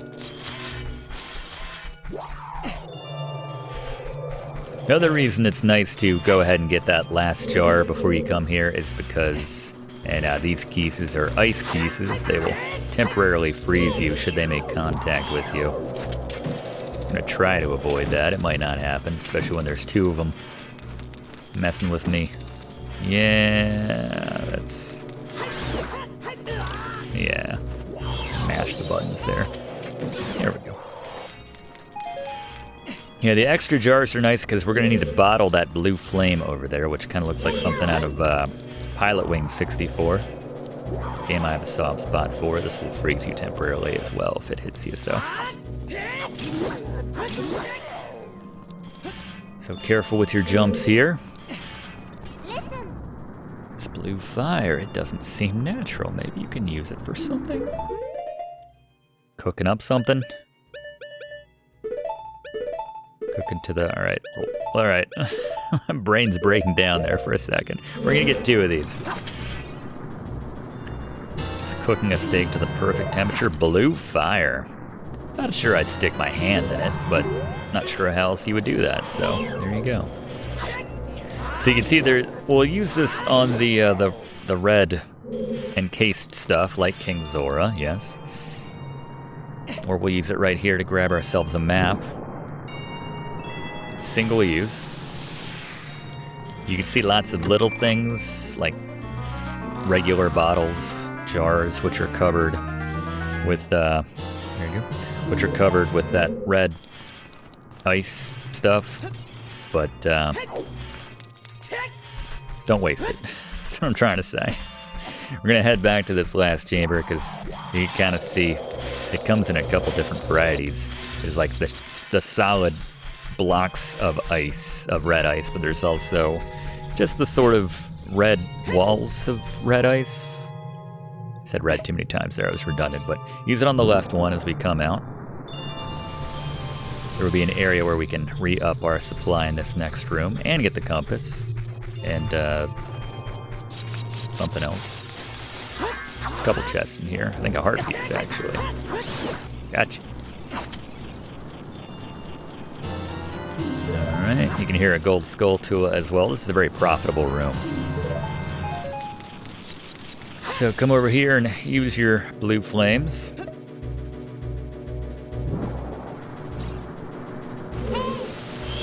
What's that, Nabby? It's telling me about keys. Alright, compass or a heart piece? This is the compass? Oh yeah. It's a heart piece on the opposite side. And entombed in this red ice, this is heart piece number 29. So starting on that 8th heart that we've earned from these.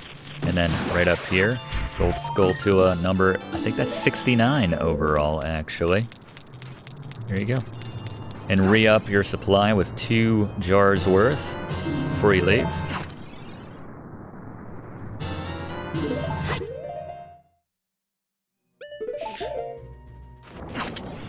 Waiting for that. Alright. Looking good. Got our blue flames. 2 should get us to the exit, and then 1 extra for King Zora. Might be 1 more re-up, I forget, but it's all linear from here, for the most part.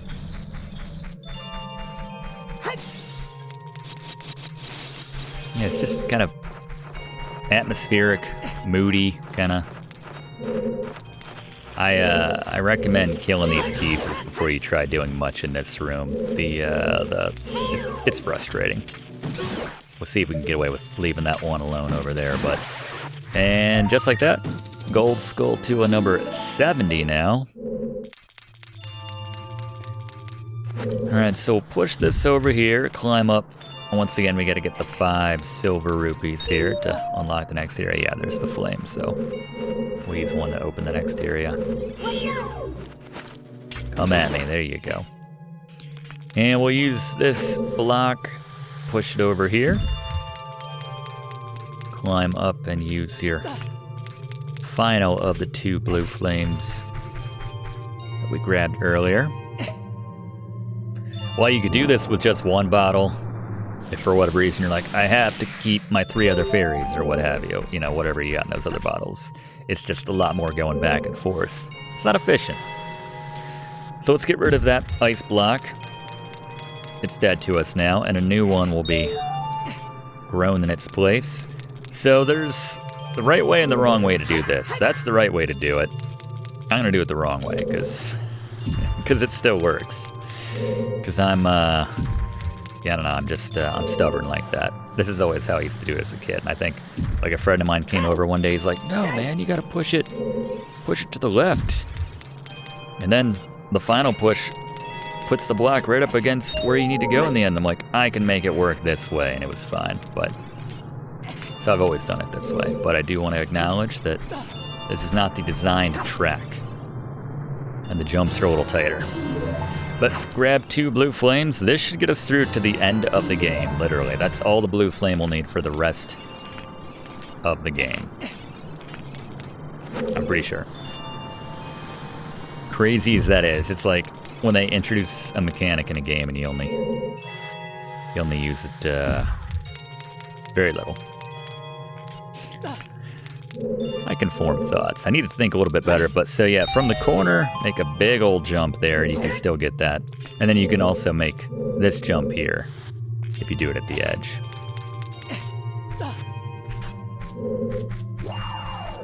I was about to say, I need my brain for this next temple, though. That being the water temple. The infamous water temple. Alright, so I lied. We'll need one more at the end of the game, but that's fine. I guess I filled an extra one up, so I do have the extra. That's what I was thinking of. But a single white Wolfos defending this final chest here, the prize of the Ice Cavern. So yeah, so we've got 2 blue flames. That's enough for the rest of the game. The one we got queued up right now we'll use on the king once we get back there, but iron boots. All right, while you follow along, let's go to Fluff for another Fluff fact about Ocarina of Time. I talked about an additional use of the Goron tunic earlier. Well, it turns out that the blue fire has an additional use as well, as this can be used in place of a bomb to destroy weak stone walls. Because this is never mentioned in the game, it's been speculated that this is a glitch. Just sounds like a waste of blue fire to me. And there's something else I've never tried. Thank you very much, Fluff. Evil curse.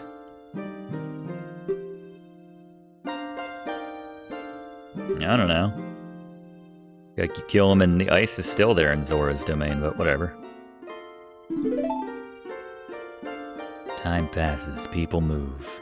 Like a river, they ask you to help them move. It kinda sucks. You're like, I don't know you that well, but young love will become deep affection.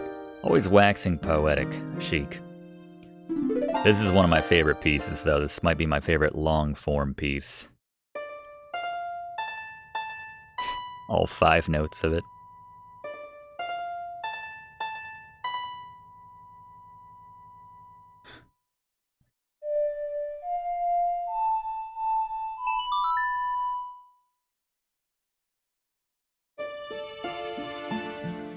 Camera guy knows what he's doing. Bruh?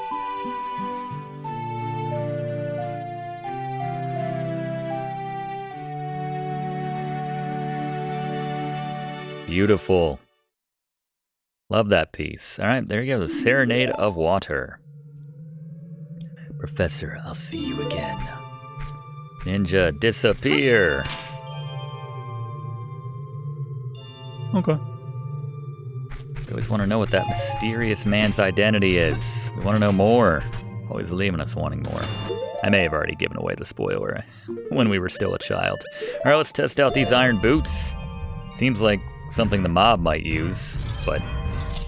So it'll tell you right here, you start choking underwater. Just because you can't breathe underwater. It forces you to surface, normally, but the iron boots obviously keep you at the bottom. So we'll need a special garb to enable us to stay underwater, breathe underwater, if you will. I will. We will. Alright. So now... Well, first and foremost, now at the bottom of Lake Hylia. Let's wear these 2 minutes. What are we, Tom Cruise? Good lord. Actually, he might be able to hold his breath like 6 minutes. Like I saw in an interview. Not recommended. How long can everybody watch this? Hold their breath. Leave a comment, but more importantly, heart piece number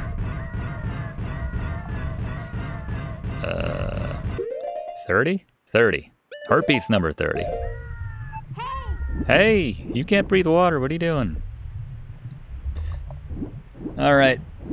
So once we thaw out King Zora, we can actually do probably the best side quest in this entire game, as this is the one, son of a... Dang it. This is the one which will earn us the best weapon in the game, the Biggoron sword. The big Goron, if you will. So let's go do that. And nope. I completely misread that. Alright, this will be the first thing we cut, should we go over 12 hours. Anyway. Alright, back to Zora's domain. We use this blue flame on the king.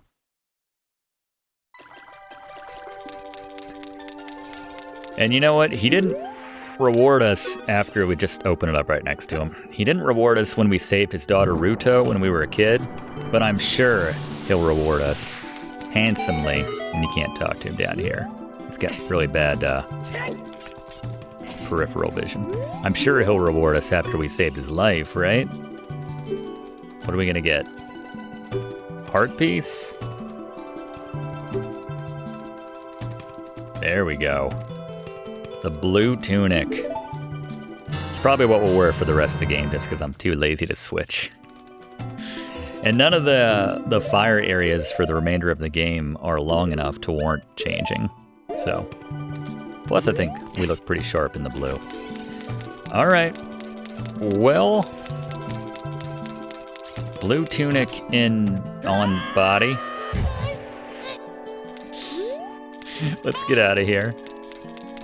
Since we can, apparently. Those iron boots look like they weigh a ton. If you wear those boots, you may be able to walk at the bottom of a lake. Thanks for the tip, Navi. We're not going to do that. Not right now, at least. Haven't you noticed my master sword sucks? We need an upgrade. I love it's not the best weapon in the game. Alright. I'm trying to think, what's the best way at this point as we start the Biggoron sword quest? What's the best way to get to, let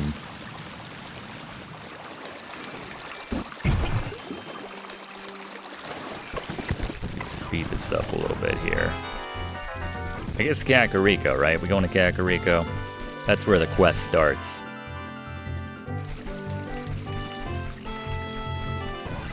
Fun fact, courtesy of my brother this time, in Japan, the little touchscreen map infotainment systems are also called Navi. There you go. Are they as annoying? Had to ask. Alright, so here in Kakariko, did I... We did check in on the,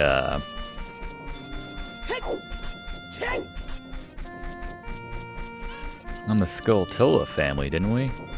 When I got my 50, I got that heart piece, right?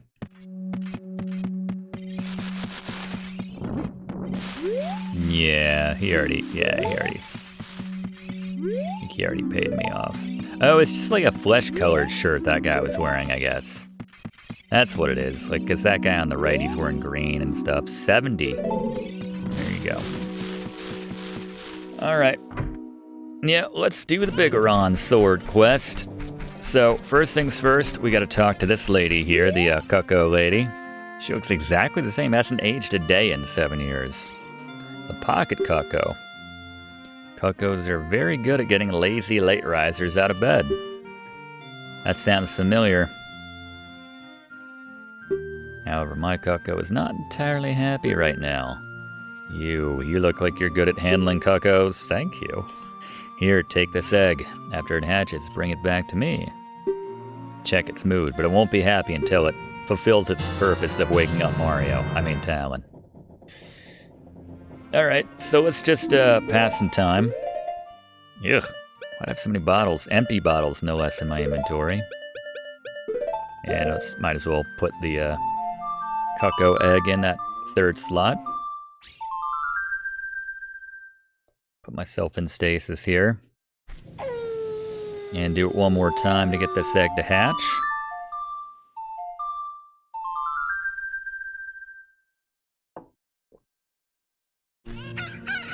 It's the miracle of life. Alright, so Talon is sleeping in, I believe it's in this house right here. She's like, wake him up. It's my bed. This is the longest one-night stand of my life.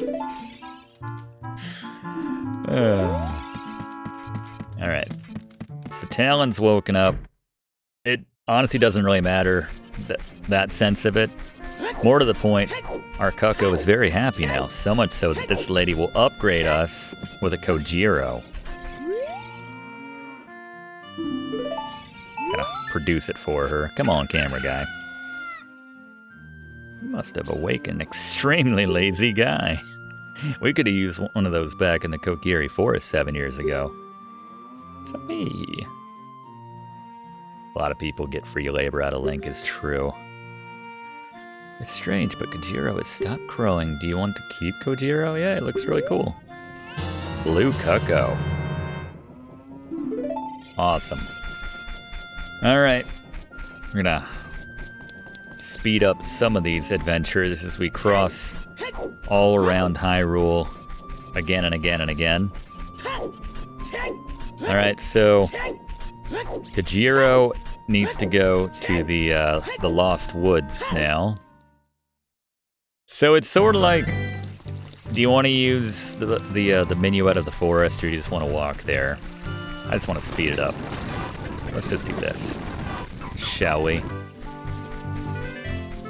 And we'll find remember that creepy guy that thought we were disgusting? Back in the Kokiri, the Kakariko village 7 years ago. He thought we were disgusting. He thought his parents were disgusting. He said everyone's disgusting.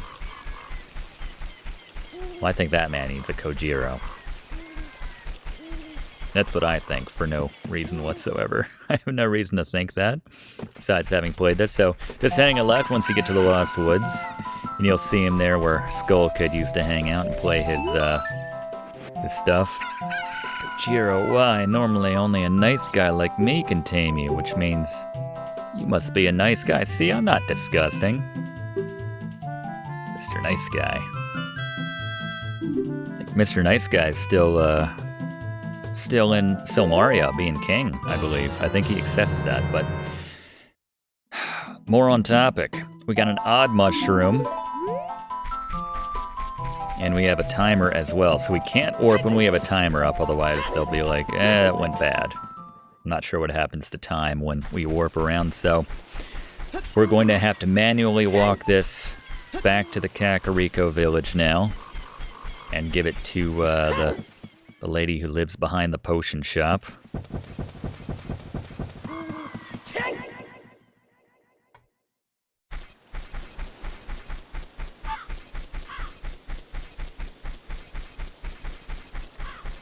Get a nice angle here. Speed this up, but like not to the point that we're losing time. Yeah, the pose will come back, by the way, even after you've done that quest. Not that it matters, but I'm just pointing it out. So, the timed quests here on the Biggoron Sword Quest become progressively more difficult. And make this daytime so we can actually cut through the potion shop. So they'll be open. Yeah, thankfully, advancing things by 24 hours doesn't affect the viability of our mushroom here.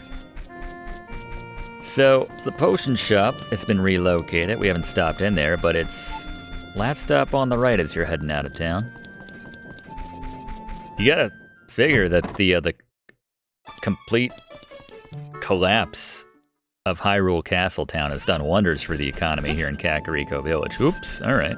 That was a gimme. Pop in here. And then produce this mushroom for this lady. What a mysterious smell. She petting a little like tiger there on a... She's got a tiger cub on her counter. That bum. Sure. If it ends in me getting a sweet sword. What? What just happened? She had to do her magic. Give this to him. It is the strongest medicine I have ever produced. However, this potion will not work on a monster. There you go. Doesn't look like a potion. Looks like someone's spit out gum. They put in a wrapper of a caramel or something from 1939. But anyway, I digress. So I guess we,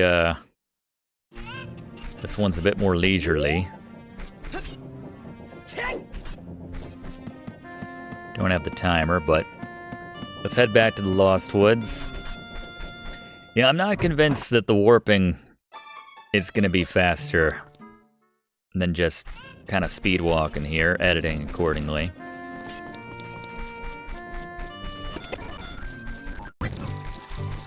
Little spurts.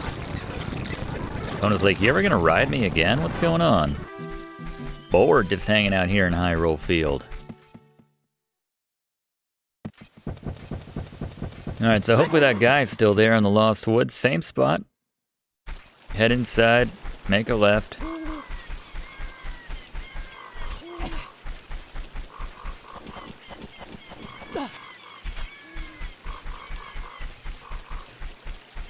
Yeah, it's anything but Lost Woods these days. We know our way around pretty well. Couple examples notwithstanding, but... Make that left, and, wow, he turned into a little girl. It's the magic of the... Oh. Anybody who comes into the forest will be lost. That's kind of sad. Oh well, that guy was weird. Oh, so I guess I'll be killing him at some point. Well, do you want this instead? That guy isn't here anymore. Anybody who comes into the forest will be lost. Everybody... Well, alright, we just went through this. I get that. I'll take the saw. Trade quest, fetch quest. Yeah, give it to me. There you go. Shiny. Looks brand new. No, I'm gonna be just fine. Trust me. Alright. So now we gotta take the poacher saw. And we will need Epona now because we need to head to Gerudo Valley. Desert. Whatever it's called. And the only way to get across, since the bridge is out of commission, just so you know, the bridge is out of commission, is to ride on horseback. Where'd I leave Epona? Guess just call her in.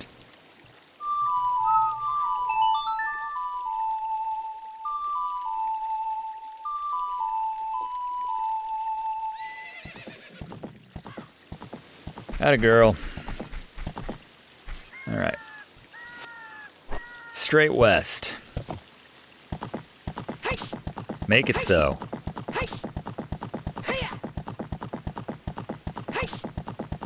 Yeah, this is a tricky jump for Epona, so we're just gonna take the gap here. You wouldn't think a fence that's 2 feet high would give Epona fits, judging by what she's about to do. Let's go around this way. Hugging the low route here.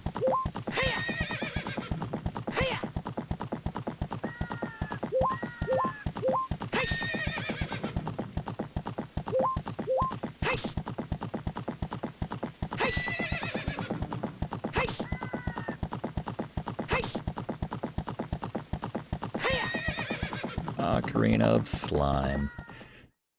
Hosted by Mark Summers. Alright, so just build up a little momentum, by which I mean just use a carrot right here. I love that shot. That's epic. But here we go.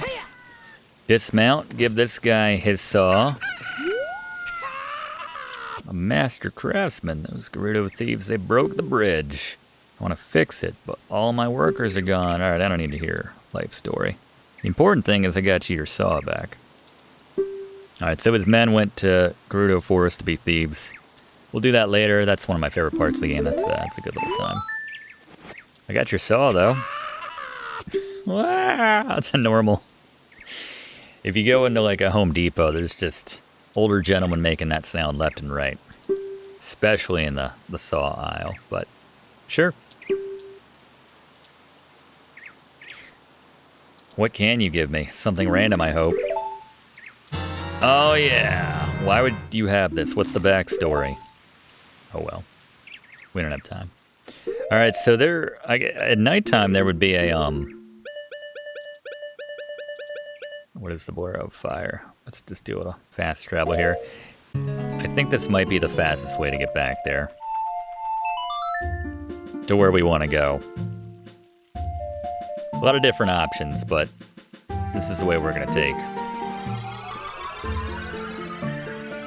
Makes sense, we just got to pop outside.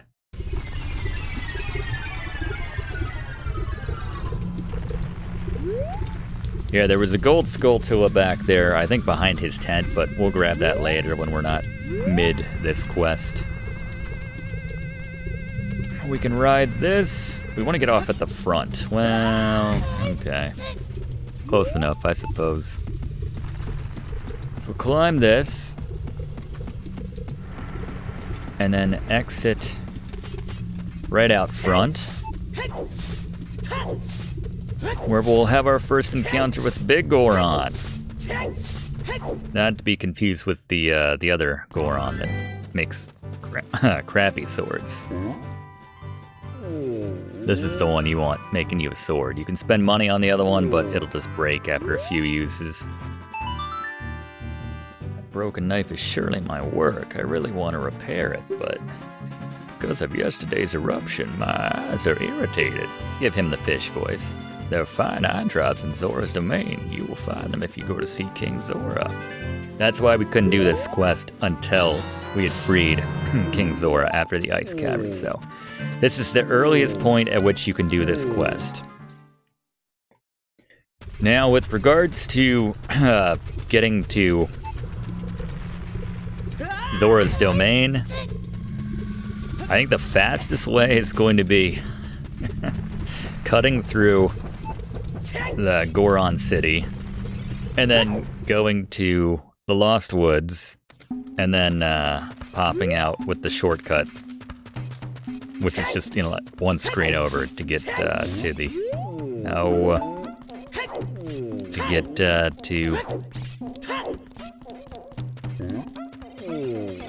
to get where we're going. Yeah, you don't want to be brain dead when you're about to take on the water temple, but that's the situation I find myself in. This game, as enjoyable as it is, it'll take it out on you, especially when you're going for the 100%. All right, so the shortcut right outside Zora's River, outside of Zora's domain. This will pop us out here. And they locked up again. It's still snowing. Guess we haven't done anything about the water temples, that's fair. We ought to buy that as a sword just to break it. We got so much cash in our pants. Just burning a hole in our giant wallet. Actually, no, it's not. We're just sitting on it. Wish it were burning a hole. Alright, so we gotta take the prescription up to the king. Like all the reflections are static there. It makes sense. Can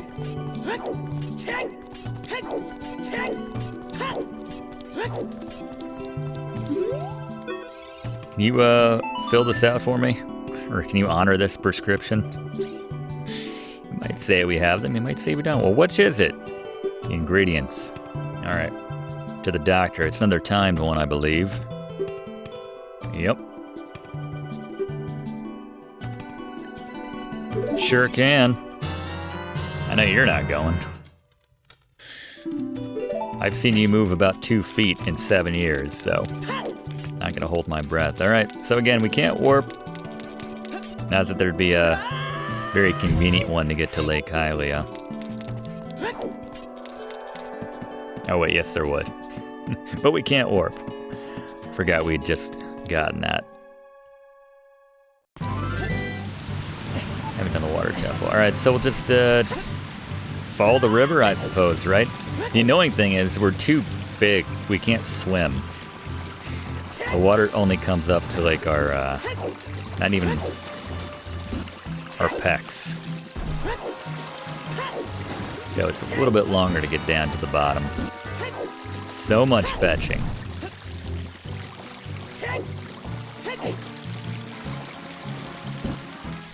But it'd be worth it to have the Biggoron sword before we head into the water temple. Any temple, really.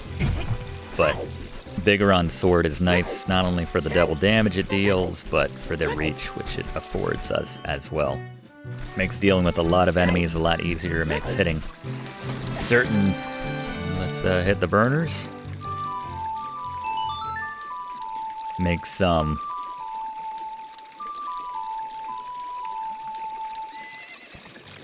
Yeah, just hitting switches and everything much more manageable. Plus, it looks ridiculous. Can't even hold a shield when you're wielding the Biggoron sword. Yeah, we didn't even uncover the other giant Goron, the Mega Goron, or whatever its name is, just because he sells us garbage that we don't need. That breaks, then you have a giant knife that you can use, and it's just not all that effective.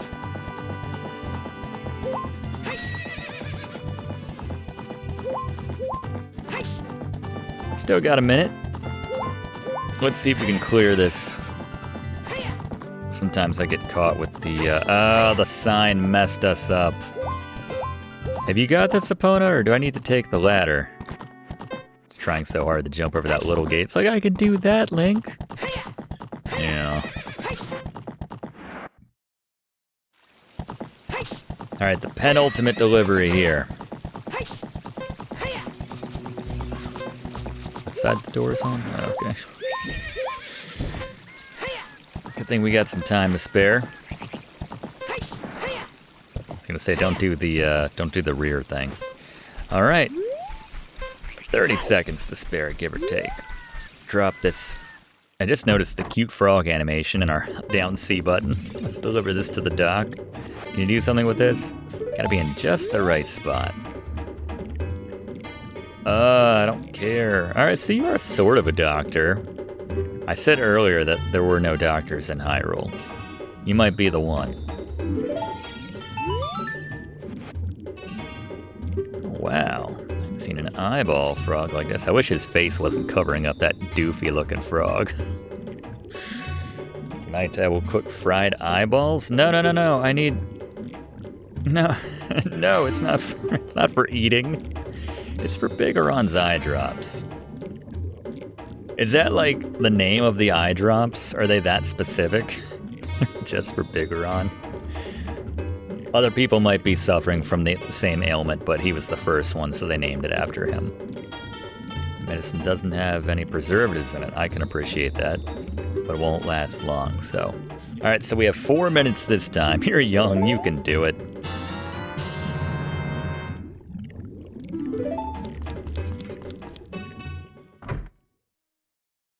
All right. Well, yeah, it sounded like you wanted to go all Baba Yaga, make some ice cream, get some Gru Goo on there, but so once again you can't. Oh, come on, Epona. Yeah, something about trying to use the speed burst around anything that's not flat land just completely confounds Epona. I'm not even going to try that larger gate there. All right, so let's warp a little bit to get ahead here to, by warp, I just mean as we're going to Death Mountain. We can use the leaf for like a small warp. Strictly speaking, it's not a warp, but you know what I'm trying to say. It's a little shortcut.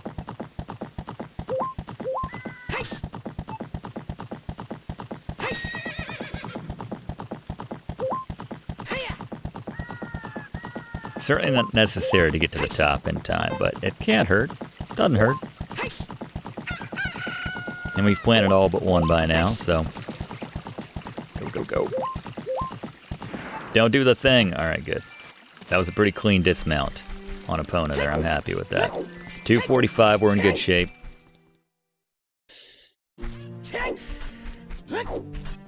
Getting some rolls in here. These guys they just moved their same conversation from Hyrule Castle Town over here to Kakariko.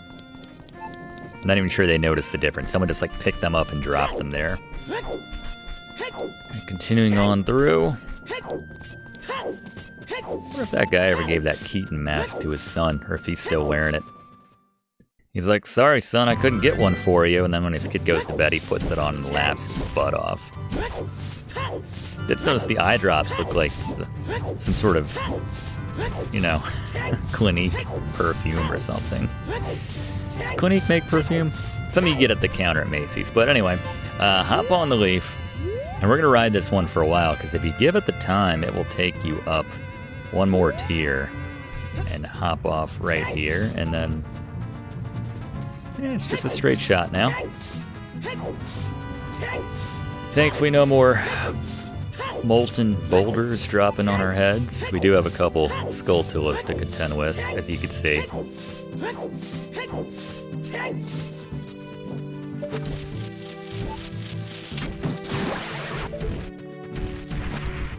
Plenty of time, though. He's just at the top of this wall.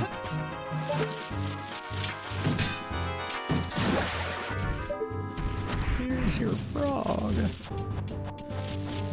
Can we squeeze this in? That's pretty tight. Aggroed him there for a second. Alright. With a minute to spare. I'm trying to think of how much time that leaf cut off. Maybe 20 seconds. So they give you plenty of time. If you don't dawdle, you don't stop to like, hey, I want to fight that Tektite. Got your drops, my big man. Do it. Instant. The sound effect can be heard all across Hyrule. This is stimulating. It's working great. Now I get back to my blade business. My work's not very consistent, so I'll give you this to you so you won't forget. After a few days, please return. Just wait patiently. We got the claim check, right? Levy gave us a claim check. Alright, so now we're just gonna pass a whole bunch of time. Speed this up a little bit. As necessary. He said a few days. Had to pull out some map fish for Biggoron.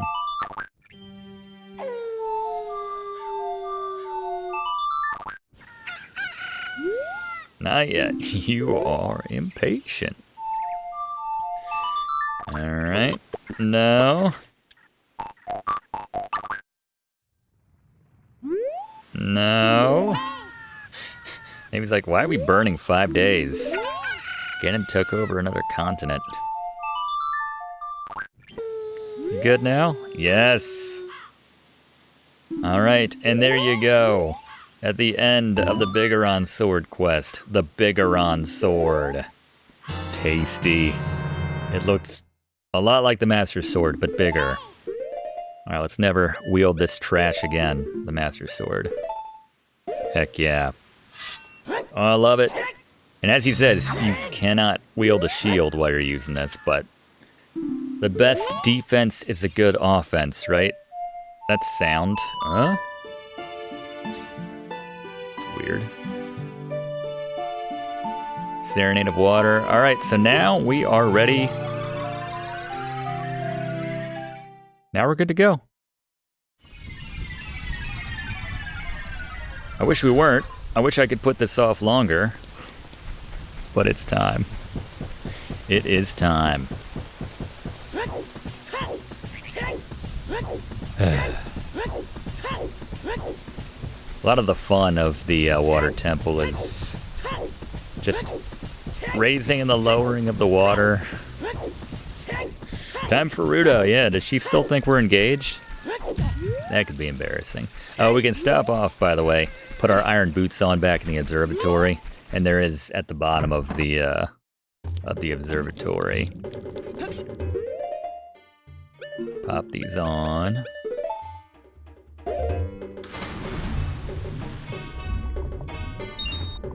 Grab $20 that we don't need as a shark. Let's not talk about that. But there you go. There is Gold Skulltula number 71 here in the observatory.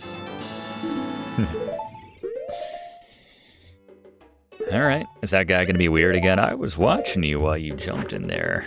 I like your form.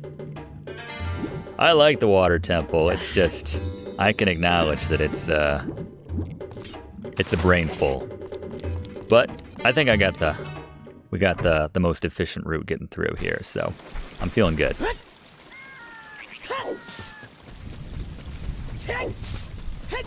Yeah, we need to fill this thing up. Perhaps completing the water temple will achieve that. So we'll need to bear our heavy boots again. We got no fairies, by the way, so we'll be on the lookout for those. There are some to be found in here, for what it's worth. Hook shot the little switch here.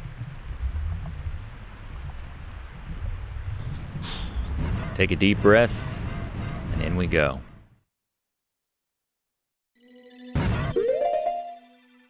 Yeah, there's one or two things which are very easy to miss, and if you miss them, you'll be going around in circles, and you know, therein lies the frustration. All right, so first things first, we're gonna hop off at the front, don our iron boots, sink all the way to the bottom, and we're gonna go into the room, I guess, to the east, to the right here.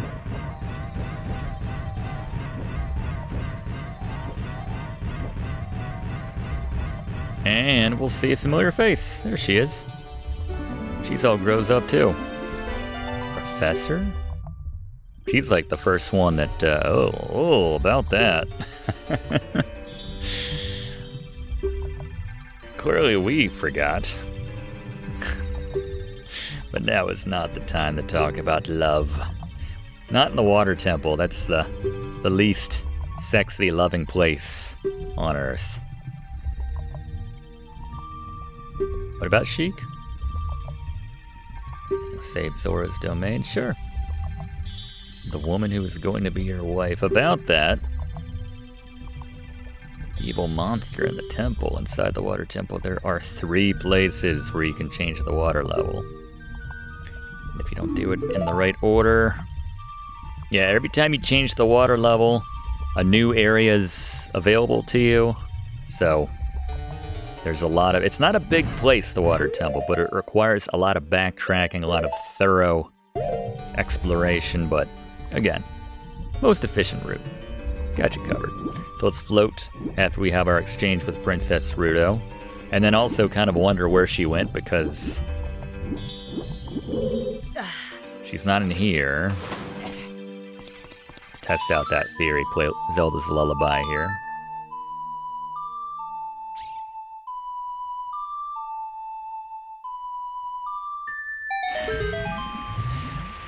Link clicks his iron boots on the ground when he's idle. It's like he's wishing he was back in Kansas when he was here. Alright, so we got the spikes. Which, yeah, putting that Biggoron sword to use, letting it taste some blood, so to speak. I'm not sure what the spikes have coursing through their veins, but honestly, not that much blood in this game, which is to be expected, it being a Nintendo game. There's the map. Save for that shot like at the end with the... well, I don't want to spoil anything. Alright. Let us see what... as we drop down and roll forward. So turn around once you get down to the bottom. And we're going to shoot... We can use Din's Fire here, or you can shoot arrows through the flames to light each of these torches. Getting some DIY fire arrows. How about that? To open that up. And we got some of these shell. That works. I love the Biggoron sword. Have I mentioned that? It's so choice. To quote Ferris. Shell blades. That's what they're called. Shell blades. Alright. Let's head back out to the main chamber now.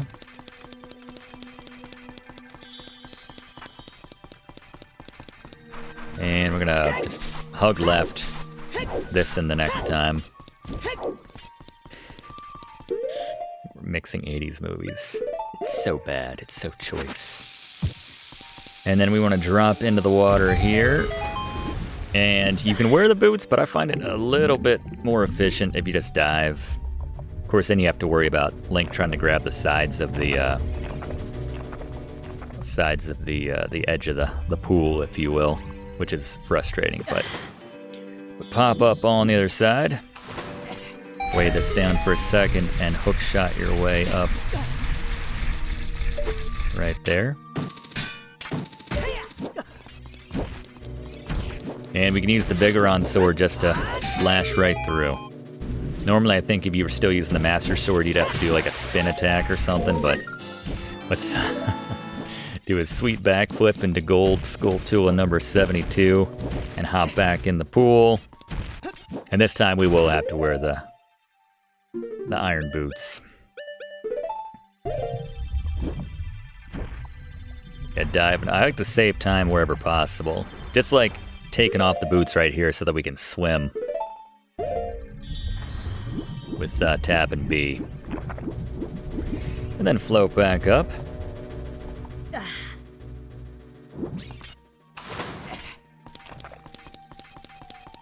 Yeah, something about the way they animate the water, I find it less frustrating than relaxing. Something about just the water temple. It's just like a giant bath. So let's hug this wall, just keep moving around left here, pushing this giant block until it sinks down. And once again, we're going to go for the dive rather than the boots.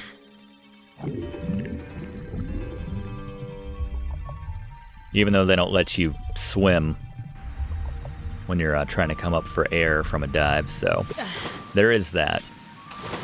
Alright, so we're going to hit this switch and then make a little water spout, which we can make a little makeshift platform out of here. Just be careful you line it up. A little touch and go. Alright, we're fine. It's not a big deal if you fall. You just climb back out, hook shot your way out.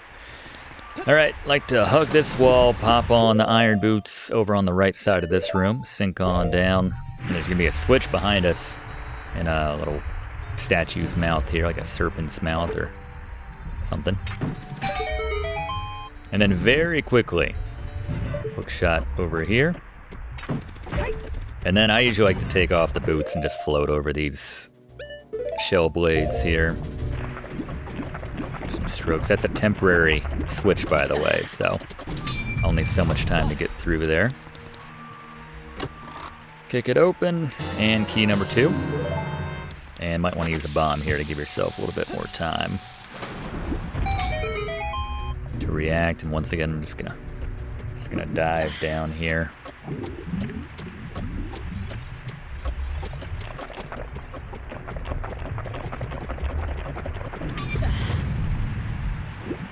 then kind of hug this wall because there is a bit of a whirlpool type effect spinning you around. All right, so far so good.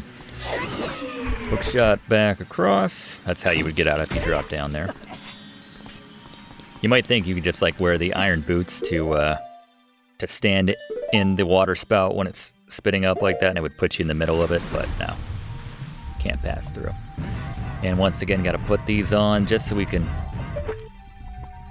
cut through here and hook shot your way up there. Because it's too high to just float up and then climb out. All right. So now we are going to finally go inside this kind of central part of the water temple for the first time. And hook shot our way up. It's over on the right, I believe. Yep. If you do it at too bad of an angle, he can't grab on, but that'll work. Use Zelda's Lullaby once again to raise the water level from the lowest point where we had it before. Daggone. Yeah, this is easy to miss. So the platform, which just rose up next to us, a lot of people miss that it was covering up an opening beneath it. And if you miss that, then you're gonna have a bad time, to quote a ski instructor. So just sink down with those iron boots. You think they might protect you from spikes, but not so much. It may have specifically told us it won't protect us from spikes, I don't remember, but come on down here, and this is frustrating because we have to defeat some shell blades, some spikes with our nothing but our lowly hook shot here. So if you put enough distance between yourself when these guys stop, then you can just pick them off one at a time, and it's much less of an ordeal. This is the way to do this. And then target, get him in that sweet spot. Short as it is, I think we missed this one. Yeah, I hate these guys. I hate inefficient enemies that just take a while to kill. All right, so now we can take off the iron boots. I wish we could like get some D-pad mapping to quickly transition between some of these. The boots at the very least, but anyway, grab ourselves another key down here. Like, look kind of stoned there in the boss menu. Just looked over the water temple already. All right, so now we can return back and float up in this kind of central room, central area.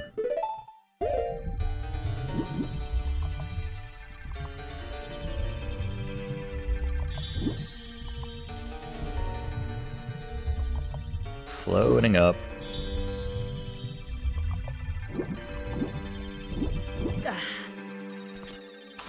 All right, coming out here. And now we're gonna go over the place with the two jars here on this floor. And we have a hookshot opportunity right here. And then one more behind us. I said that like there's a Donkey Kong kill screen coming up. We have a hookshot opportunity over here. You might want to pay attention. Drop a bomb there to delay the explosions so you can get in position. As it's a narrow window for running over here. Grabbing ourselves the compass. All right.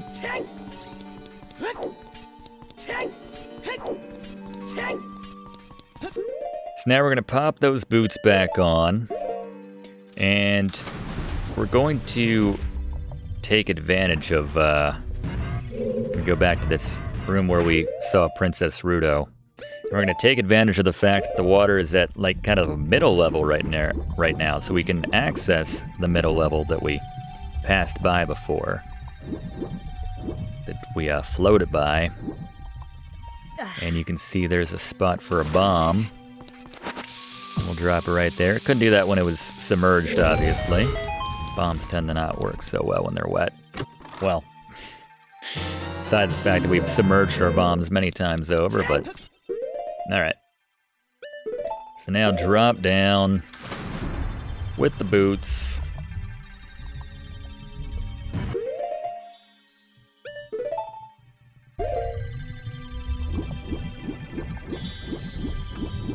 And going back to the main area. This time we're going to go to the west side. Use one of our keys. See the target there, but we can just swim up. The water's on this level, obviously. All right, so this is kind of annoying. We might get knocked down here, and I might get frustrated. There's a Tektite at the very top. I find if you just kind of stay in the middle and start swinging, you don't get knocked back quite as much. It's really frustrating, his position right there, because he will frequently knock me down to the bottom of that water spout. You can kind of bait him, but it doesn't reliably work. Before you hit that switch, you can kind of walk over to the opening in the floor and stand there and hope he'll come over, but it's not reliable. All right, so we've played the lullaby and we got the water to its original top level now. We're gonna go in the west door this time on the top level and unlock it. And I say it's about time we upgrade our hook shot. It's only one way to make the best item in video game history a little bit better. And that's to make it a little bit longer. And that's what we're about to do.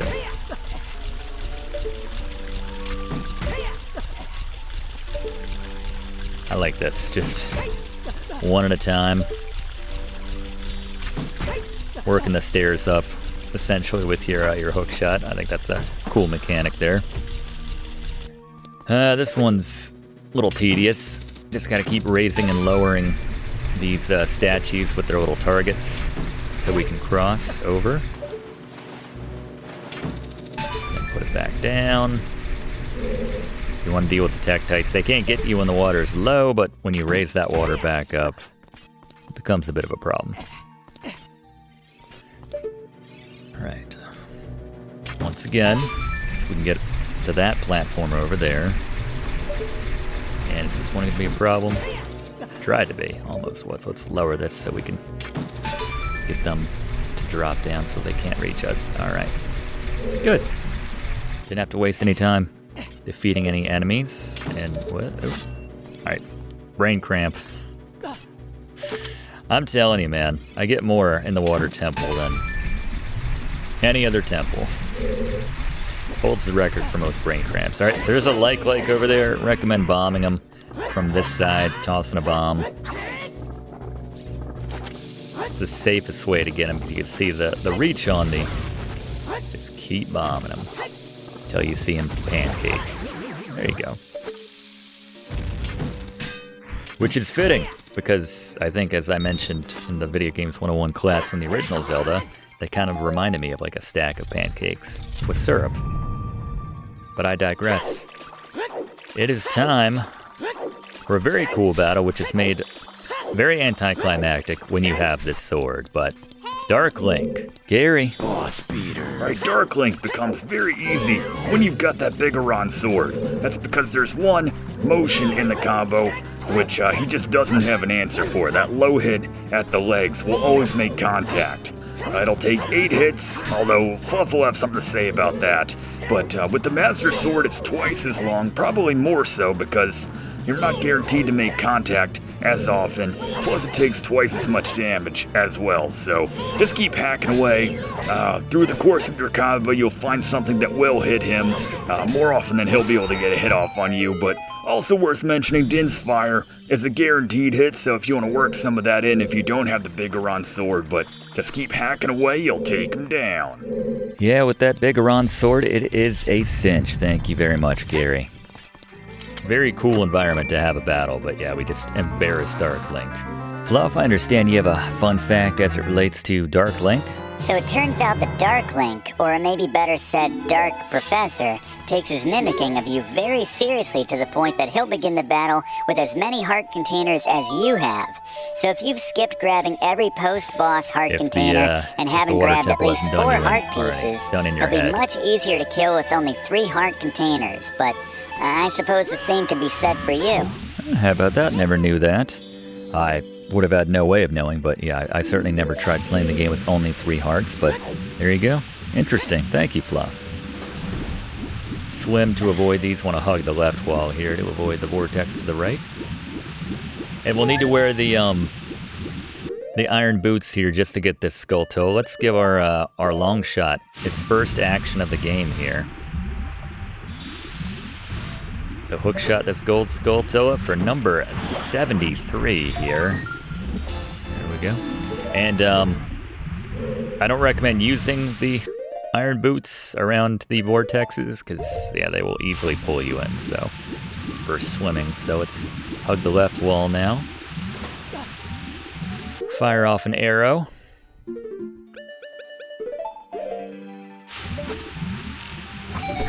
Blind it.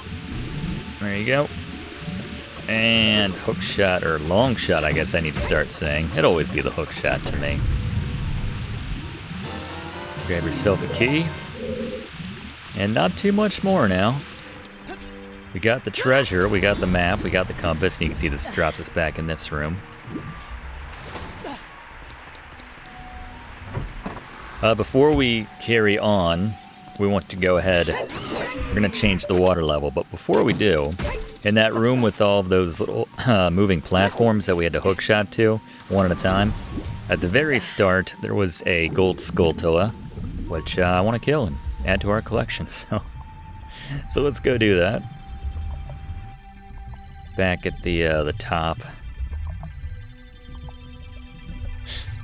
Like that animation. Feeling around. All the way up, and then This one right here, once again, the west side. And we don't have to go in the room too far, thankfully. You might want to take out these little pieces here at the entrance, just to make your long shot and go a little more smoothly.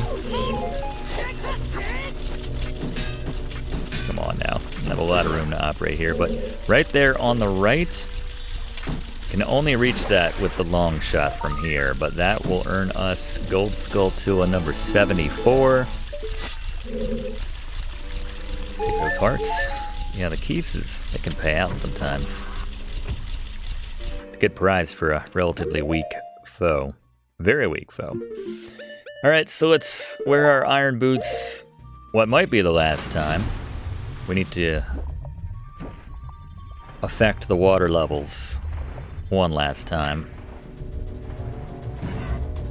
I shouldn't say it's the last time, but... So once again, come around here, and we gotta ride this all the way up. I did that a little prematurely. Yeah, okay.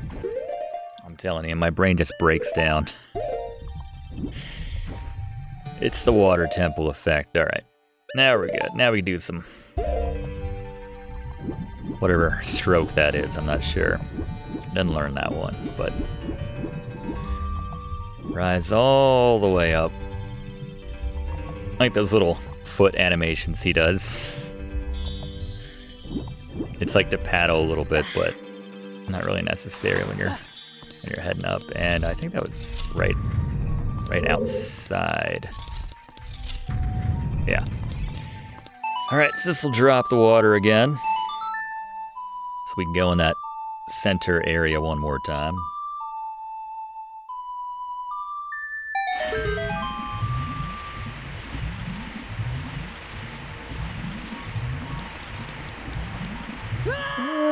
Okay.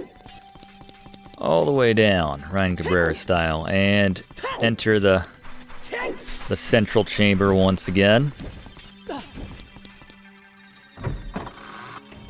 And hook shot your way up, and there's actually a gold Skulltula in here that we can grab now that we've got the range.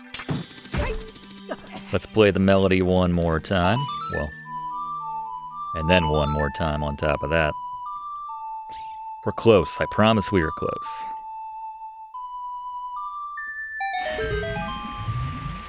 Again, it's just that split second that they show you. They're like, if you blink, then you'll miss it. That little square-shaped opening. But aim up here at the very top, I guess, northwest side of this. You'll find Gold Skulltula number 75. We're 3/4 the way there. The end is in sight, and I don't just mean the water temple. Alright, so one area we have not yet messed with because we need the long shot's reach to get over there in time. It's a short window. You want to arrow that eye to open that gate, and then long shot over because you can't jump or swim over and get up there in time. But move this back. Just get it in position. Right there. We got a hook shot or a long shot opportunity to get ourselves out of here. And we're just gonna go right back around again. Once again, dropping down and using the arrow long shot combo.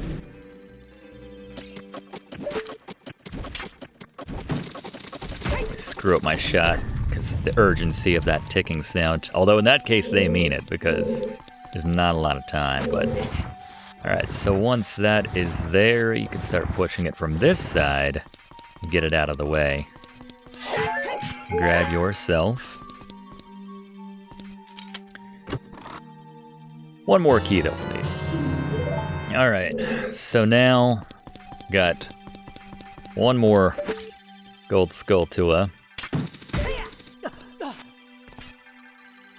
We gotta raise the water to its normal height. Gotta get the master key. That's a hangover from the, let's drop down here. That's a hangover from the, Link to the Past days, when they used to call it the Master Key. It's a good name for it. But yeah, go in this northern side of the very bottom. Hookshot your way out of here.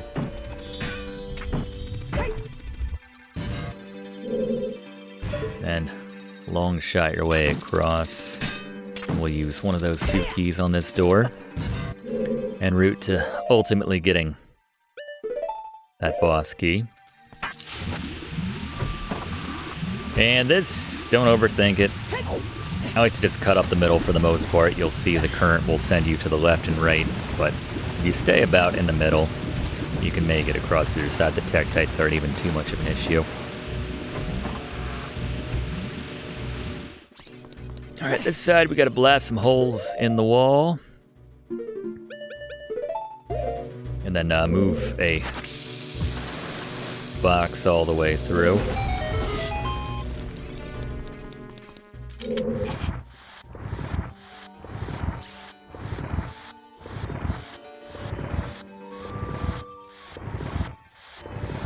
Till won't go any further.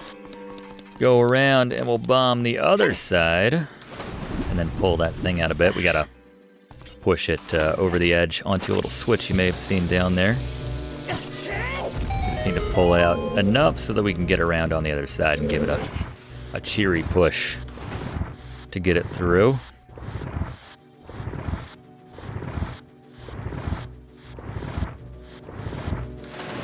Might have been just enough room that I could come in on that side, but yeah, no. Maybe if we weren't getting smacked around, that's fine.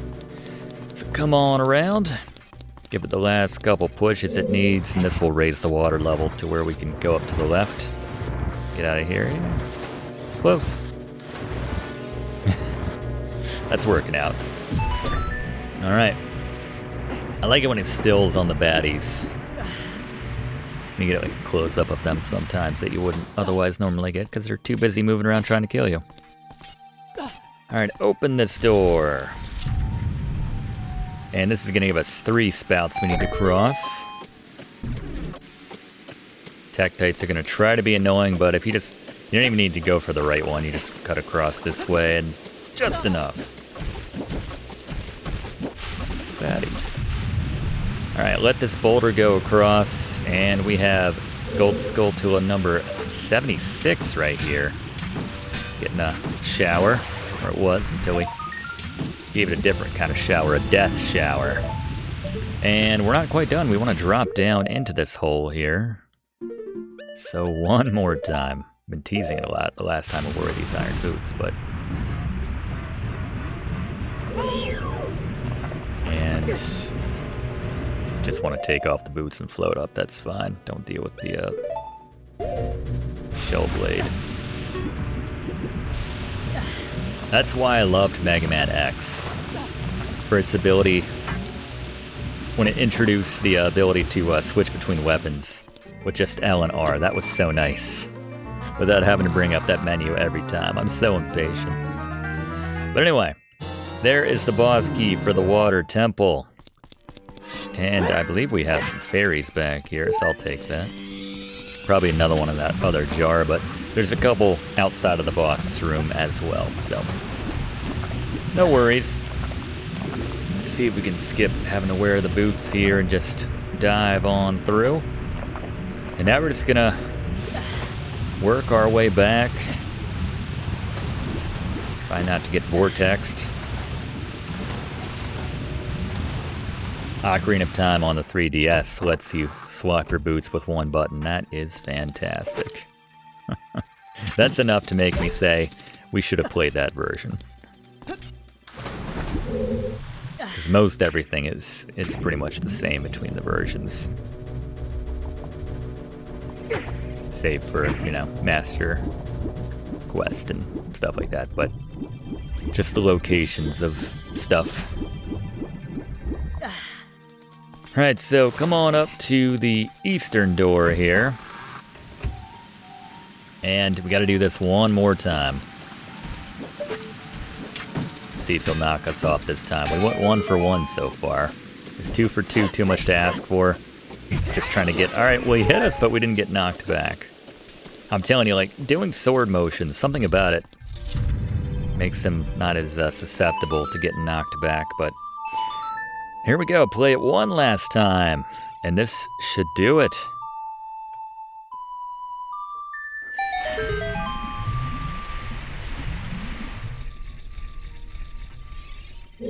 Alright. That's pretty satisfying. That looked cool. Alright, so now you can only get across here if you've got a long shot. You can only, and then we got a couple fairies here, so if you want to pull out your couple bottles, not the worst idea. See if I can grab these without running into them.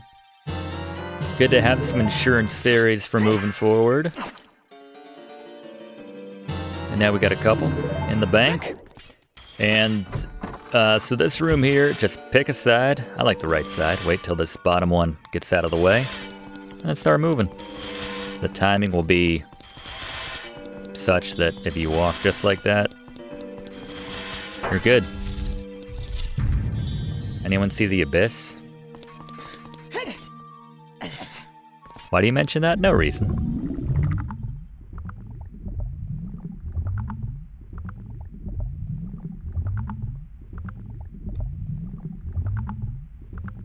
I love that we're just like hanging out on this pillar. What are we doing during this? We're just standing there with our back turned. Man, like, it's nice to have a moment to ourselves. Should I take a bath in here? What's going on? So luxurious. And then, wait a minute. Makes you wonder where Navi's attention was in that moment, but Morpha. All right, one of my favorite bosses in terms of design. Gary, I understand you have a bit of a hack for taking him down especially easy. Boss beater. Morpha. We have a very cheap yet very effective strategy for Morpha. It involves staying in the corner of the room. Once Morpha fires up one of those tentacles of water and sends up the nucleus, you want to target that nucleus and long shot it. This will drag it towards you. Now you want to put yourself on the other side of Morpha, so Morpha's trapped between you and the wall. Give it a swing with your sword, and if you do this right, you can basically just play squash with this boss, banging him off the wall. They'll come back at you, trying to get back to the pool, but you're in the way. You'll stab him again, knock him back against the wall. A few hits will take him down with this strategy. It's very effective. I love it. See if I can keep him in the corner, but good call, Gary.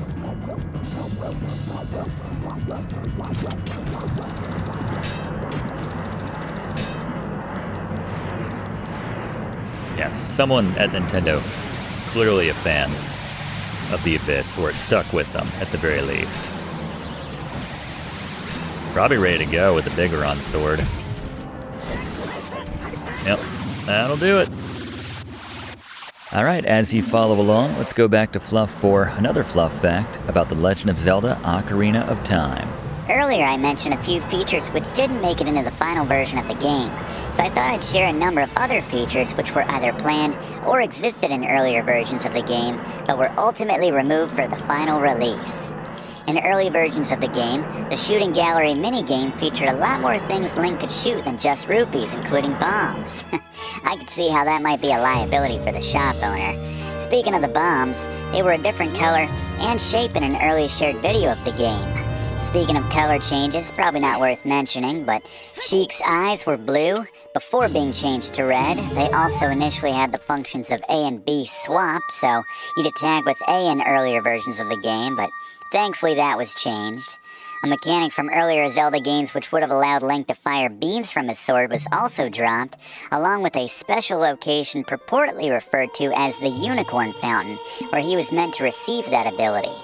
They initially meant for the game to be played in a first-person perspective as well, but Miyamoto explained the change stemmed from his desire for players to see and appreciate the visual change from young to adult Link, adding that he thought players should be able to see Link during the game because, quote, he is so cool looking, unquote. A lot of players have a love-hate or maybe just hate-hate relationship with Navi. You might be interested to know that Link's fairy companion wasn't in the earlier concepts of the game, which instead simply had Link targeting enemies solo. The developers decided this felt too robotic, So they introduced the concept of a ferry, known around the staff as the Fairy Navigation System, which ultimately became Navi as her character was created and fleshed out to have a greater role in the story.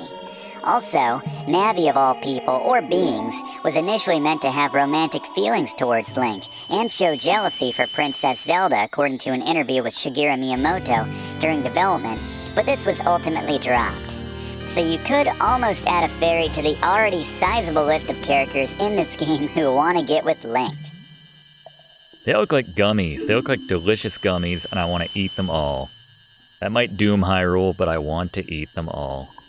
Hitting on Sheik now? Yeah, it's getting a little ridiculous at this point. It is an ever-growing list of characters that seem to be into Link. Thank you very much, Fluff. There you go. As the water rises, the evil is vanishing from the lake. Professor, you did it!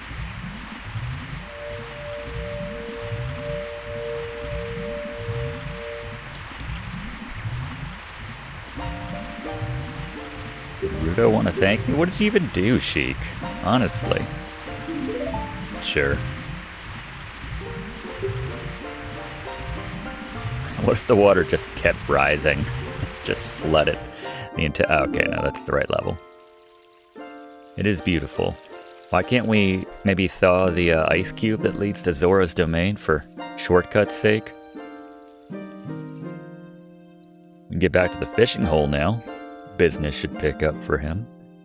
I always get like a sinister vibe from Sheik right there, like give us a shove into the water. This is my favorite ninja disappear, just hanging out on top of the tree.